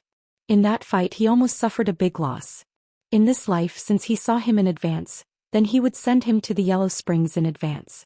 Li Hongyuan's eyes flashed with a bloodthirsty edge. He did not care about the rules of the battlefield. In any case, he did not understand the rules now. He raised his spear and rushed forward on his horse. In the most direct collision of strength, Li Hongyuan still felt that his strength was slightly weaker. This could not be helped. He did not have the opponent's advantage, just like He Zhihai. However, even if this was the case, it did not mean that Li Hongyuan would lose. No one would stupidly use their weakness to attack the opponent's strength. On the contrary, after the first strike, the opponent's strength would be infinitely inflated. Clang, clang, clang. The weapons clashed, sparks flew everywhere. It looked like they were evenly matched. However, only those who were close to the battle, such as the virtuous king and Fu Yunting, knew that the more they fought, the more excited the right general of the West Xiongnu tribe became. The virtuous king knew that this was not good. Naturally, he did not want his number one general to fall here. He did not wait any longer and urged his horse to help. Fu Yunting was about to stop him, but Li Hongyuan suddenly changed his method of attack. He feinted with his spear, and then the cold light of the spearhead directly disintegrated the right general's head. Blood splattered and gradually landed on the virtuous king's face. At that moment the virtuous king was stunned. However, when the silver light flashed, he hurriedly turned his horse around and quickly retreated. Li Hongyuan did not chase after him. He just watched as the virtuous king fled. Then with a thrust of his spear, he raised the head that was already full of filth and stared like a copper bell. The head was raised at an angle. Li Hongyuan was very disdainful. The strongest of the Xiongnu tribe? Oh, it's only as if. The virtuous king escaped from the danger zone. When he turned around, he saw Li Hongyuan and the head. His eyes were about to split open. Then the bugle call for both sides to fight sounded at the same time. The sound of killing shook the sky. Because of Li Hongyuan's actions, the morale of the Qi Yuan army could be said to have soared by more than 30%. Fu Yunting probably did not expect that the final result would be like this. However, at this time his mind was very clear. "Thank you for today, Your Highness. It's just that swords have no eyes on the battlefield. Your Highness, please withdraw from the battlefield." Li Hongyuan glanced at him lightly. He was indeed not prepared to go to the battlefield. With a wave of his hand, the head accurately fell into Fu Yunting's arms. If this head was one of his own people, Fu Yunting would not dislike it. He would probably fall into endless grief. The problem was that it belonged to the enemy. No matter how he looked at it, it was very unpleasant. However, this was a head that could weaken the enemy and increase the morale of his own side. He could not just throw it away like this. However, the Xiongnu people had short hair. This head was shaved in the middle.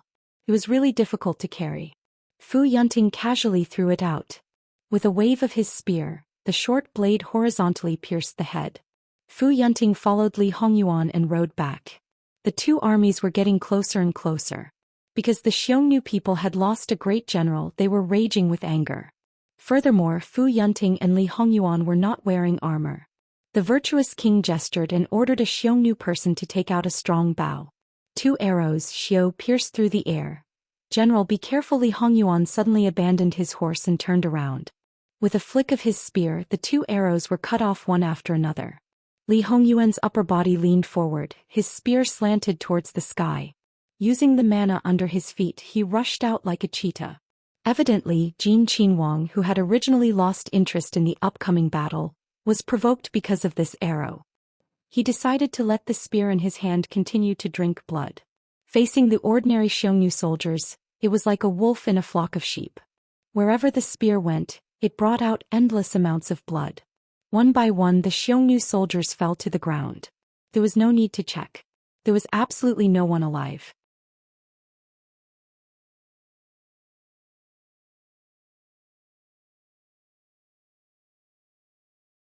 Chapter 504. Li Hongyuan shook off the blood droplets on his spear. These ordinary soldiers were so afraid of him that they would stay as far away from him as possible. However, after killing so many of them, he would lose interest. Furthermore, no matter how capable a person was, how many people could he kill even if he was able to kill them all in one blow? Not only was it tiring, but the deterrent effect was also limited. Li Hongyuan turned his attention to the generals and consciously started to search for them. It was not difficult to find these people. As the saying goes, soldiers against soldiers, generals against generals. The difference between generals and soldiers was very big. Under normal circumstances, due to the chaos, no one would have the time to search for these people. However, the King of Hell was too cruel. If he did not take the initiative to attack, he would become very idle. If he wanted to, he could probably do something like drinking tea among the pile of corpses. Li Hongyuan used the tip of his tongue to sweep the corner of his mouth. There seemed to be a drop of blood there. Li Hongyuan chose his target and was ready to attack. These generals wanted to escape as easily as the soldiers, but it was not that easy.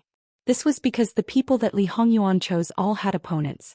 If they suddenly turned around and ran after clashing weapons with their opponents, would they be courting death? Li Hongyuan was not embarrassed at all about attacking from the side and robbing others of their battle achievements. After all, he was just killing people. Li Hongyuan specifically chose to attack under such circumstances. In a very short period of time he had already killed more than 3 Xiongnu generals. Naturally, every time a general was killed the news would be publicized. His motive was obvious. From the beginning until now the Xiongnu people had lost more than 10,000 men in just over an hour. This was definitely not normal for the valiant Xiongnu army. This was also far beyond King Virtuous Sage's initial expectations. However, the current situation was extremely unfavorable for the Xiongnu people. Based on their current morale, if they continued to fight, their losses would only increase. There would not be any improvement. King Virtuous Sage had no choice but to order a retreat. It was just that right now for Qi Yuan the situation was great. How could he let go of such a good opportunity? Fu Yunting only briefly inspected the battlefield, then immediately gave the order to pursue. With this pursuit they directly chased for 50 miles. Then the Qi Yuan army set up camp. Could be said to be a great victory. And in this battle, it was clear that Jin Qinhuang had made great contributions, although to a certain extent, there was a lot of coincidence in it. Basically, even if it was replicated in the future, it should not achieve the same effect. However, the final result could not be denied. Therefore, even if this battle was over, there were still people excitedly discussing Jin Qinhuang's bravery. It's just that it seemed that she hadn't seen Jin Qinhuang's figure at all. Wanting to take a look at this Wang Ye wasn't possible. Fortunately, it was confirmed that he had returned and nothing unexpected had happened. Fu Yunting dragged his unwell body and quickly and steadily arranged the follow-up matters. Soon after, Fu Yunting received a report that the wounded from this battle had been properly settled. That's right, the rescue team formed by Jingwan appeared for the first time today.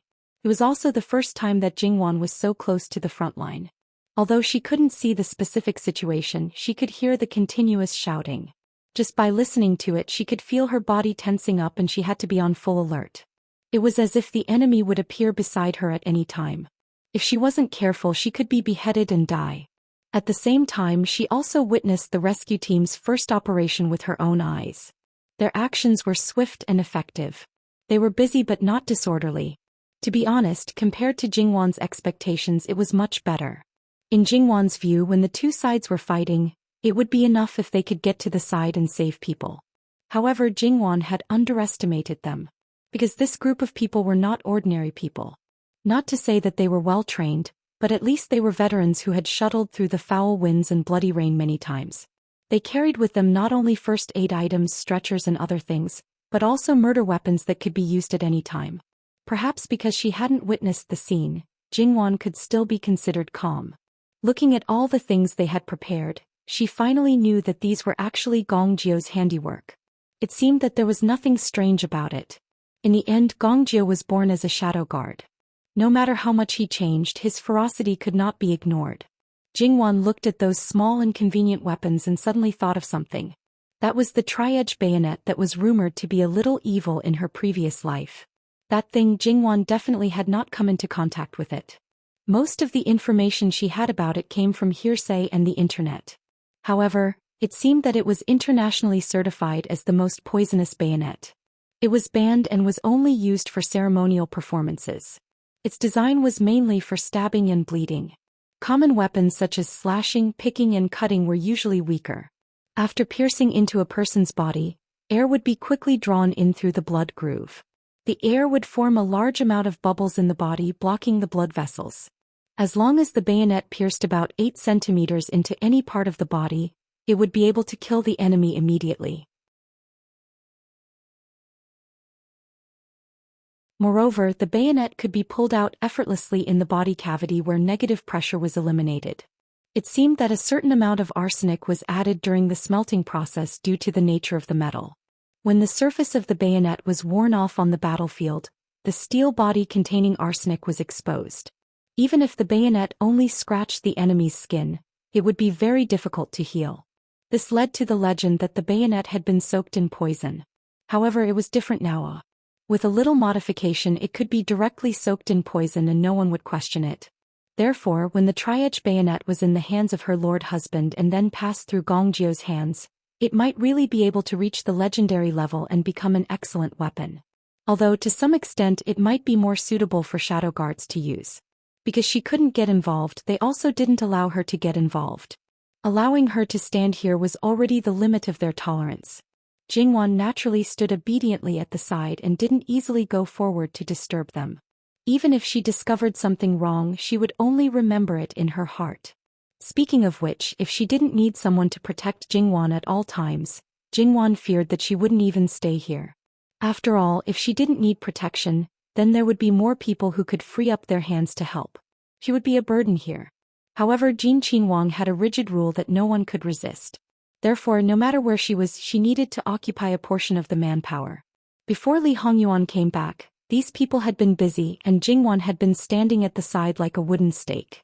Looking at the wounded people, either missing an arm or a leg or covered in blood, there were those who were lying on the stretcher and probably only had a breath left.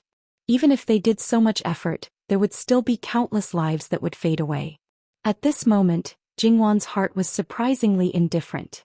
It was as if she had seen too much and became indifferent. "What are you thinking about?" Li Hongyuan's hand gently rubbed her face. Jingwan was startled and came back to her senses. After half a beat, she revealed a shallow smile. "You're back?" As if she didn't notice the bloodstains on Li Hongyuan's body and the murderous aura that hadn't completely faded away. Jingwan's startled appearance was too obvious. It was impossible to ignore. It was reasonable to say that in such an environment, it shouldn't be like this. "Wan, what are you thinking about so deeply?" After all, it was the first time that Li Hongyuan had encountered such a scene. He was a little worried that Jingwan wouldn't be able to bear it. Even when he saw her in his previous life, she was so fearless, courageous and tenacious. After all, that was tempered by wind and frost. No one was born to adapt to such a scene. "It's nothing." In fact, Jingwan really wasn't thinking about anything. She was in a daze. Perhaps her mind was blank. Then she belatedly realized that something was wrong with Li Hongyuan's body. "Your Highness, you've sent Buddha to the west? Some people are looking for death. It's rare for your husband to do a good deed and send them on their way. If they heard you say that, those who died at your hands would cry." But this had nothing to do with Jingwan. "Are you hurt?" She pulled him over and looked at him from head to toe. She wasn't sure if the blood on his body was his or someone else's. But after a closer look where the blood stains were, his clothes didn't seem to be damaged. "Don't worry. I'm not hurt. There's not even a scratch." Jingwan sighed and nodded. Although she knew that his martial arts skills were outstanding and that he had rich experience on the battlefield, it was a war. Thousands of years passed in the blink of an eye. Moreover, it was never a place to show off one's heroism. Therefore, as long as he didn't return safely, her heart would be in the air. Go back? Because Jingwan knew what he had done, she didn't restrain some of the frightening things about her. And Jingwan didn't treat him strangely. Regarding this, Li Hongyuan was quite happy. But after all, it made people feel uncomfortable whether it was Wan Wan or himself. Therefore it was necessary to freshen up and change clothes as soon as possible. Jingwan nodded and took the initiative to hold Li Hongyuan's hand. Li Hongyuan's eyes moved slightly. His wife seemed to be a little clingy today. If it was in the past when there were outsiders, she wouldn't act so intimately. Even if he wanted to be closer, she might smile and avoid him. Li Hongyuan calmly returned her hand and led her away.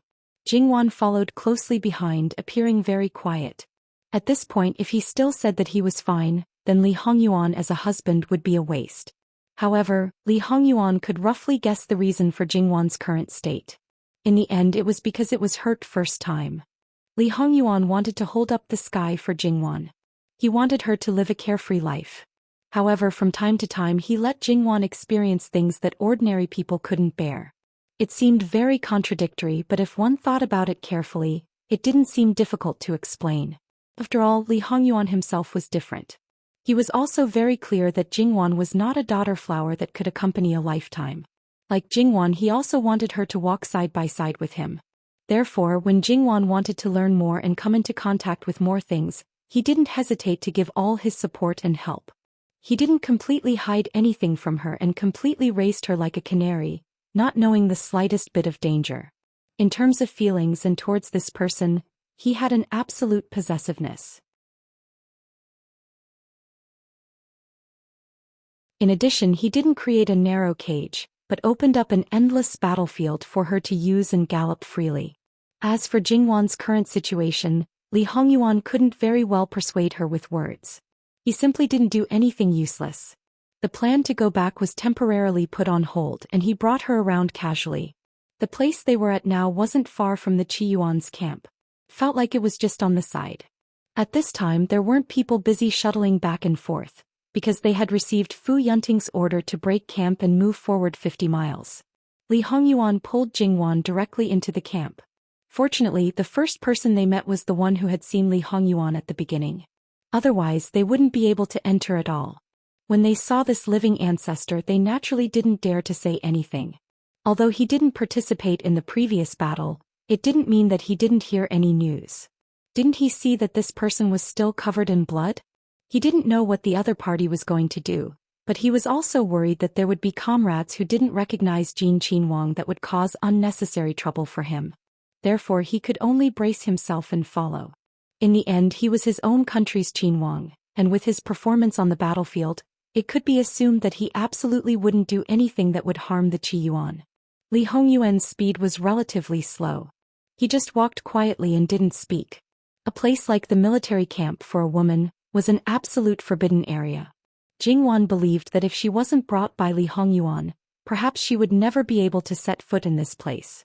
She was completely unfamiliar with it, so naturally she would be filled with curiosity.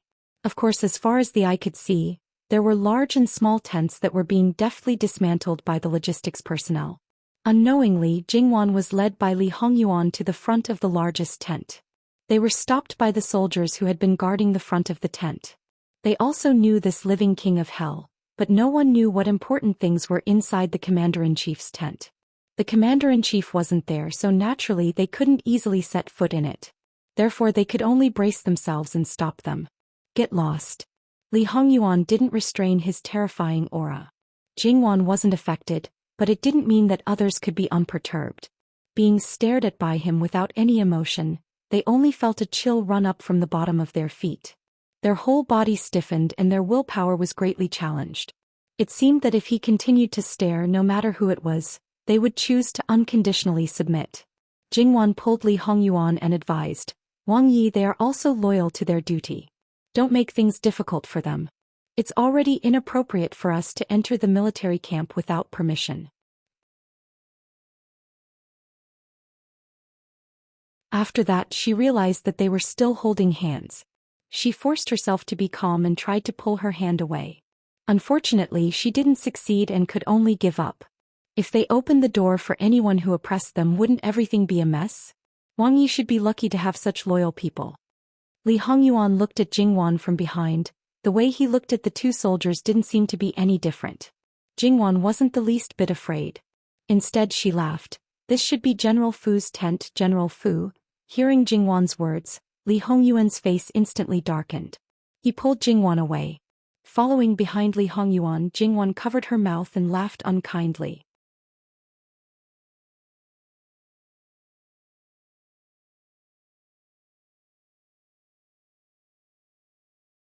Chapter 505.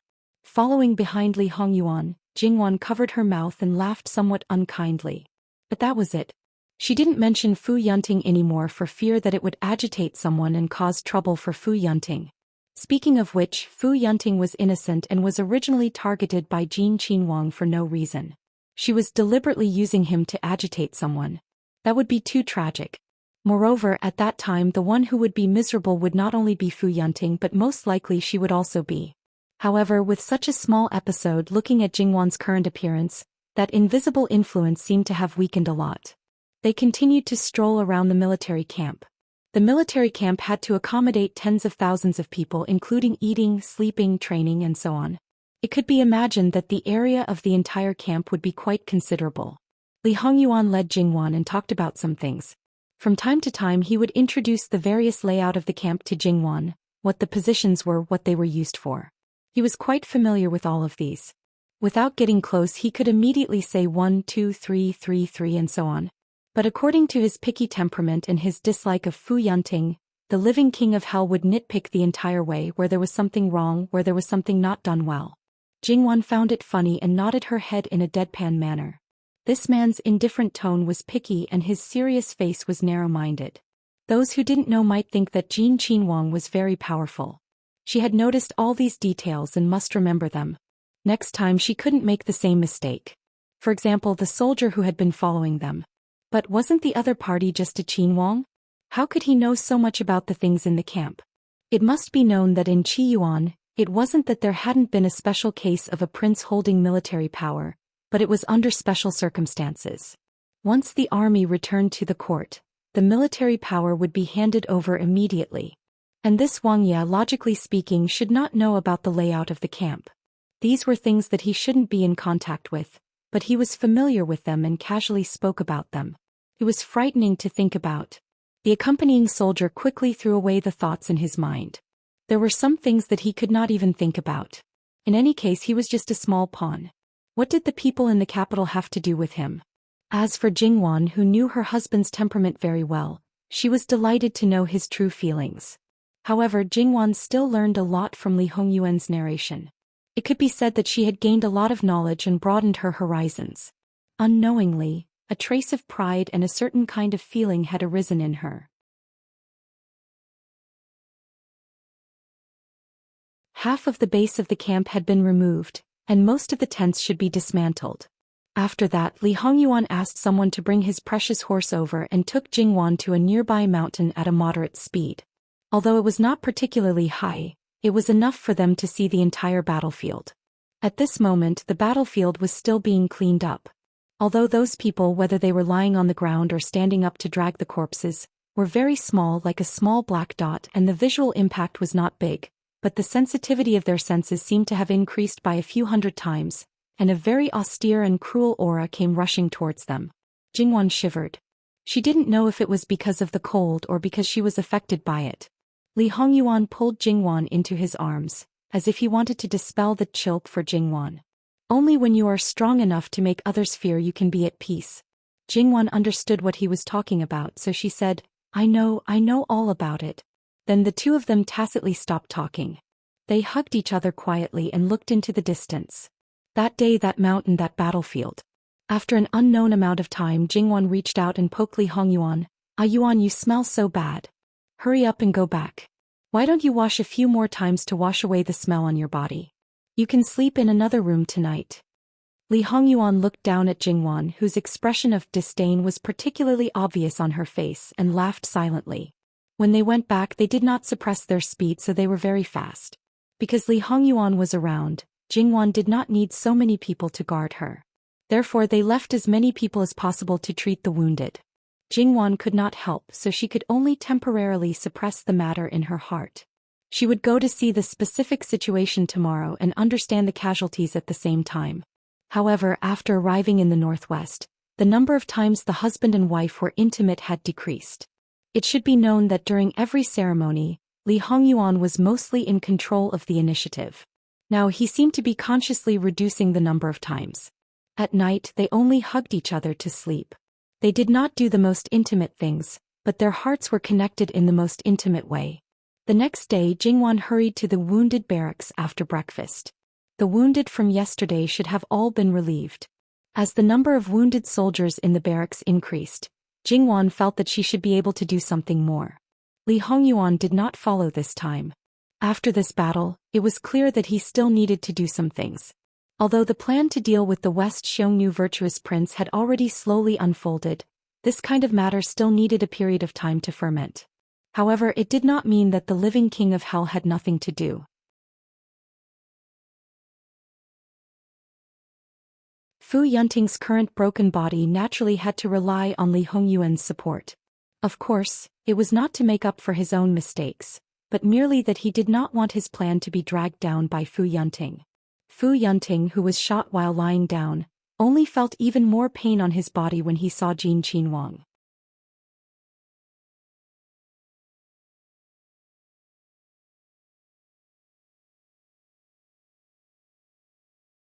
Chapter 506.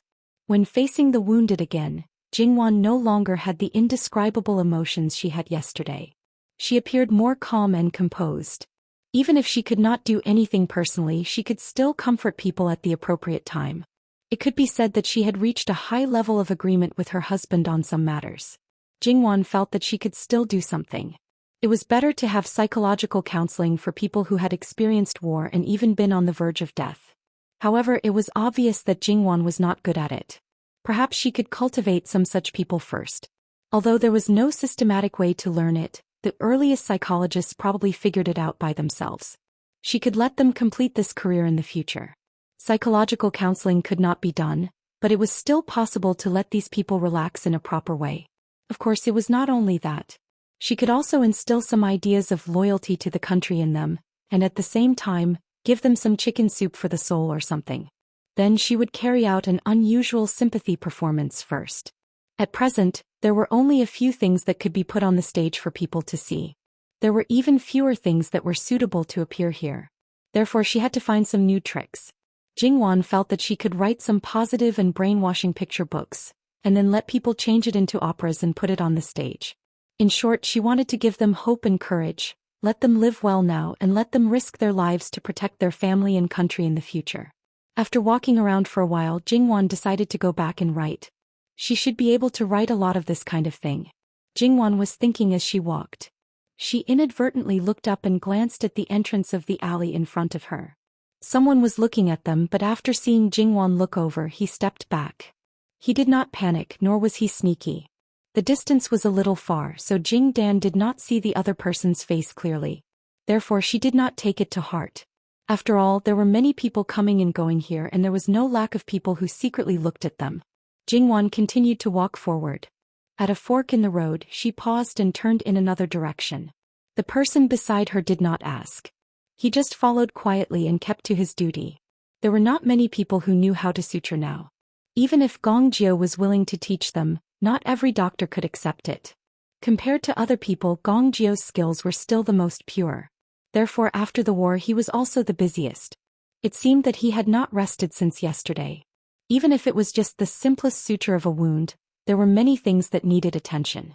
However, Jingwan did not enter Gong Jio's operating room. If she did, she would know that Gong Jio did not just suture. His courage and some of his ideas were very bold. Although she was a little worried about Gong Jio's health, Jingwan just stood outside and did not go in to disturb him. Seeing that Gong Jio hadn't come out for a long time, he didn't want to go anywhere else for a while. He only left someone to wait for Gong Jio to come out and let him go back to rest. Not having a good rest would have a great impact on a person. Even if she knew that Gong Jio used to be a secret guard and had undergone special training, even if he stayed up for a few days and nights, he would probably not make any mistakes. However, it did not mean that there would be no problems. Gong Jio was only here to help because of her orders. Gong Jio was extremely important to the prince's residence and her husband. Therefore nothing could happen to him. When she went back, she did not see Li Hongyuan. Regarding this, Jingwan was not surprised. She went directly to the study because she already had an idea. She borrowed some stories from her previous life and adapted them. Then she added things that matched the background and history of this world. She picked up the brush and started writing. Her speed was not slow. The more she wrote, the more inspiration she seemed to have.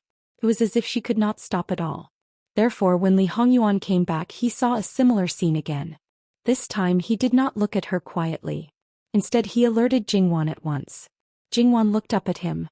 "You're back." Then she lowered her head and wrote more than 10 words. She stopped writing, picked up the paper and blew on it. "Ayuan, take a look. What do you think?" She handed a stack of paper to Li Hongyuan as if she was presenting a treasure. Li Hongyuan flipped open the paper while listening to Jingwan's idea. Looking at the story written on the paper in the eyes of people like Li Hongyuan, it was simply a bluff. However, if the ordinary soldiers were to read it, it would be a completely different matter. Li Hongyuan had to admit that if these things were read by the soldiers, their blood-boiling awareness would soar at least several times. After all, those people were ordinary people. They were illiterate and did not know any great principles. They were easily led by others. In the past, those in power should be very good at buying people's hearts, right? Jingwan spat softly at him. "What nonsense are you talking about?" Li Hongyuan smiled but did not say anything. The topic ended there. "Hurry up and write a letter to the capital. Ask the prince's opera troupe to come over." "There are opera troupes in the capital as well. Why do you want to go to the farthest place?" "Because I want to watch a play and listen to music. The opera troupe here can't meet my requirements." "What's wrong with that?" Li Hongyuan smiled ambiguously. In an instant Jingwan understood. "TSK. That was why this man was able to make use of everything reasonably."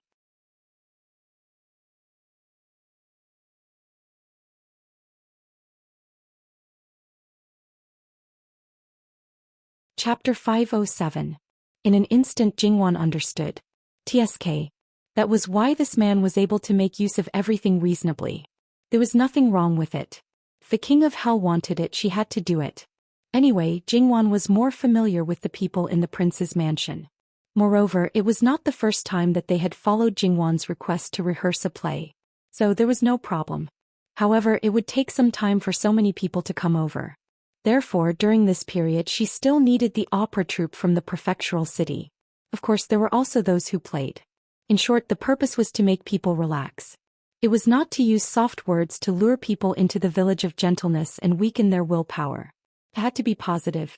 With such a plan and with someone's agreement, Jingwan did not hesitate and did as she said. Therefore, when the wounded soldiers' camp started to set up the stage, many people were puzzled. What was she going to do? The soldiers who lived at the bottom of society were always the most numerous. Most of them were born in poverty. Perhaps they had only heard of opera but had never seen it before. Therefore, it was very normal for them to not understand it for a while. However, it did not mean that everyone here was not knowledgeable. Therefore, it was normal for them to be seen through in one sentence. Therefore, many people were excited and looked forward to it. The list of the opera was prepared at the mention of it. It was still the same, meaning that the audience could choose whatever they wanted. It was something that they had practiced more than once. Of course, they could choose whatever they wanted. Although she did not have much contact with it in this world, in her previous life her father was a jerk. However, Jingwan more or less learned something from him. She did not use it much in the past. Now she was a little unfamiliar with it, but it was enough for these people. He was destined to do certain things in the future and certain methods were necessary. Therefore, it was natural for him to start practicing now. The people on the stage were immersed in singing. The people below the stage were watching enthusiastically. No matter whether they understood it or not, they were clapping and cheering together. They were so excited that they seemed to have forgotten the pain on their bodies. Jingwan sat near a corner and unconsciously flicked her fingernails. This was the result she wanted. Then she tilted her head. Well, she was probably a little more presentable now. Well, she wasn't very sure. She didn't seem to have any special feelings in her heart. So, when a person made up their mind to change, it was actually quite easy. In fact, in her previous life, because of her scumbag father, there was a period of time when she was a little disgusted with people who worked in politics.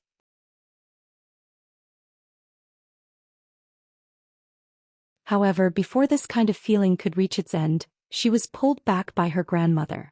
Everything could not be generalized and one could not judge everyone with one stroke. However, even so, she still felt a little repulsed at the bottom of her heart. Fortunately, after coming to this world, she was a little baby in her mother's womb who had not yet fully grown. This gave her enough time to adapt, so she would not show any repulsion towards being born in a family of officials. Thinking about it, her grandmother was a smart person. If she really had that kind of feeling, she was afraid that it would be very easy for her to detect it. She did not know when that kind of feeling had completely disappeared. Many times she felt lucky that she did not have to struggle at the bottom. It was not that she was afraid of hardships, but the oppression of class could make it difficult for her to breathe. Of course, she was even luckier to have such a family. Although it was not satisfactory in every aspect, Jingwan was content. Needless to say, after she had interacted with a certain man, God had always been kind to her. And now she had walked on this road. Her heart seemed to be quite calm. When Jingwan retracted her gaze, she inadvertently noticed a person. The other party seemed to have discovered that she was looking at him and gave her a salute. Jingwan felt that the other party was inexplicably familiar, as if she had seen him before. She wanted to take a closer look to identify him, but the other party had already turned his head and there was another burst of ear-splitting cheers. Jingwan glanced at the stage. The two martial artists were fighting fiercely, accompanied by the clanging sounds of gongs and drums. It could be said that it was quite interesting. Well, she knew that in the eyes of these soldiers, this kind of scene should be much more exciting than those babbling sounds. Jingwan retracted her gaze and looked at the direction just now. The person who seemed to be very eye-catching just now seemed to have merged with the others. She could not distinguish who was who. The distance between the frontmost barracks and the prefectural city was getting farther and farther. This was actually a good thing. Jin Qinhuang's special request was not a particularly difficult matter. Lu Qingdi naturally had to satisfy it. What's more, he also wanted his son to do things for him. However, compared to last year when he went to Jiangnan, this time, Yu Zhongqing and Li Xian sent him letters more frequently. It could be seen that he was more vigilant against his son who was placed on the battlefield. Unfortunately, to a certain extent he was a blind man. Jin Qinhuang wanted his own Fu's theatrical troupe. Obviously he was severely impeached again. Then the theatrical troupe that arrived in the northwest was not only those from the prince's Fu. Several of the more famous theatrical troupes in the capital were also packed.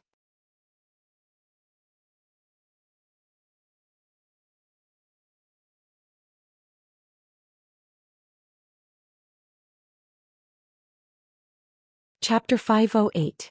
Jingwan coldly tugged at the corner of her mouth. This emperor, what exactly did he want to do? But it didn't matter. Since these people were packed up, naturally they would make the best use of them. Regardless of how many of these people had problems or had ulterior motives, as long as these people were watched, they were not allowed to take a step out of the prescribed area, they were not allowed to casually contact other people. Once they disobeyed, they would be dealt with as spies. In any case, it was after the war, they could easily find a reason. Thus, they did not believe that they could still cause any trouble. After these people arrived, they were personally received by Jingwan.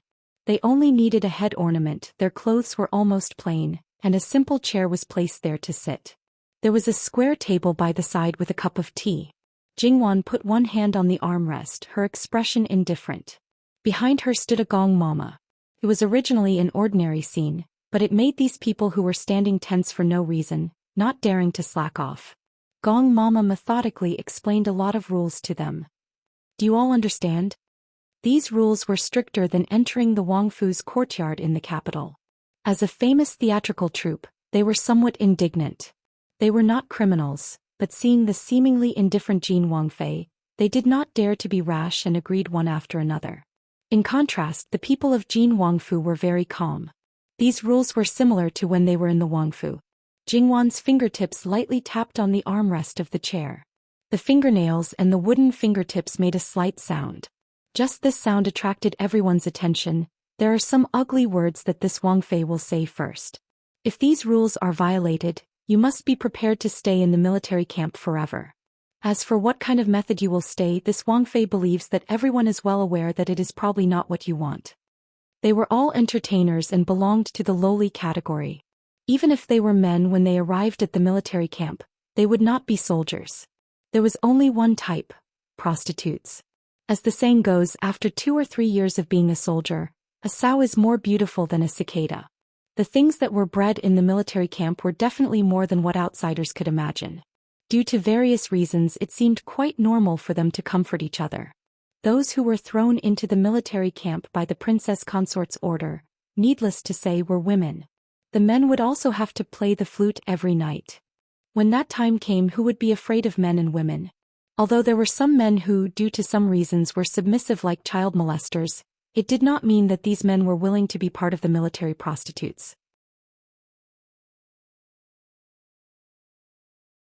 In the military prostitutes' camp, they might not even be comparable to those in the lowest class brothels.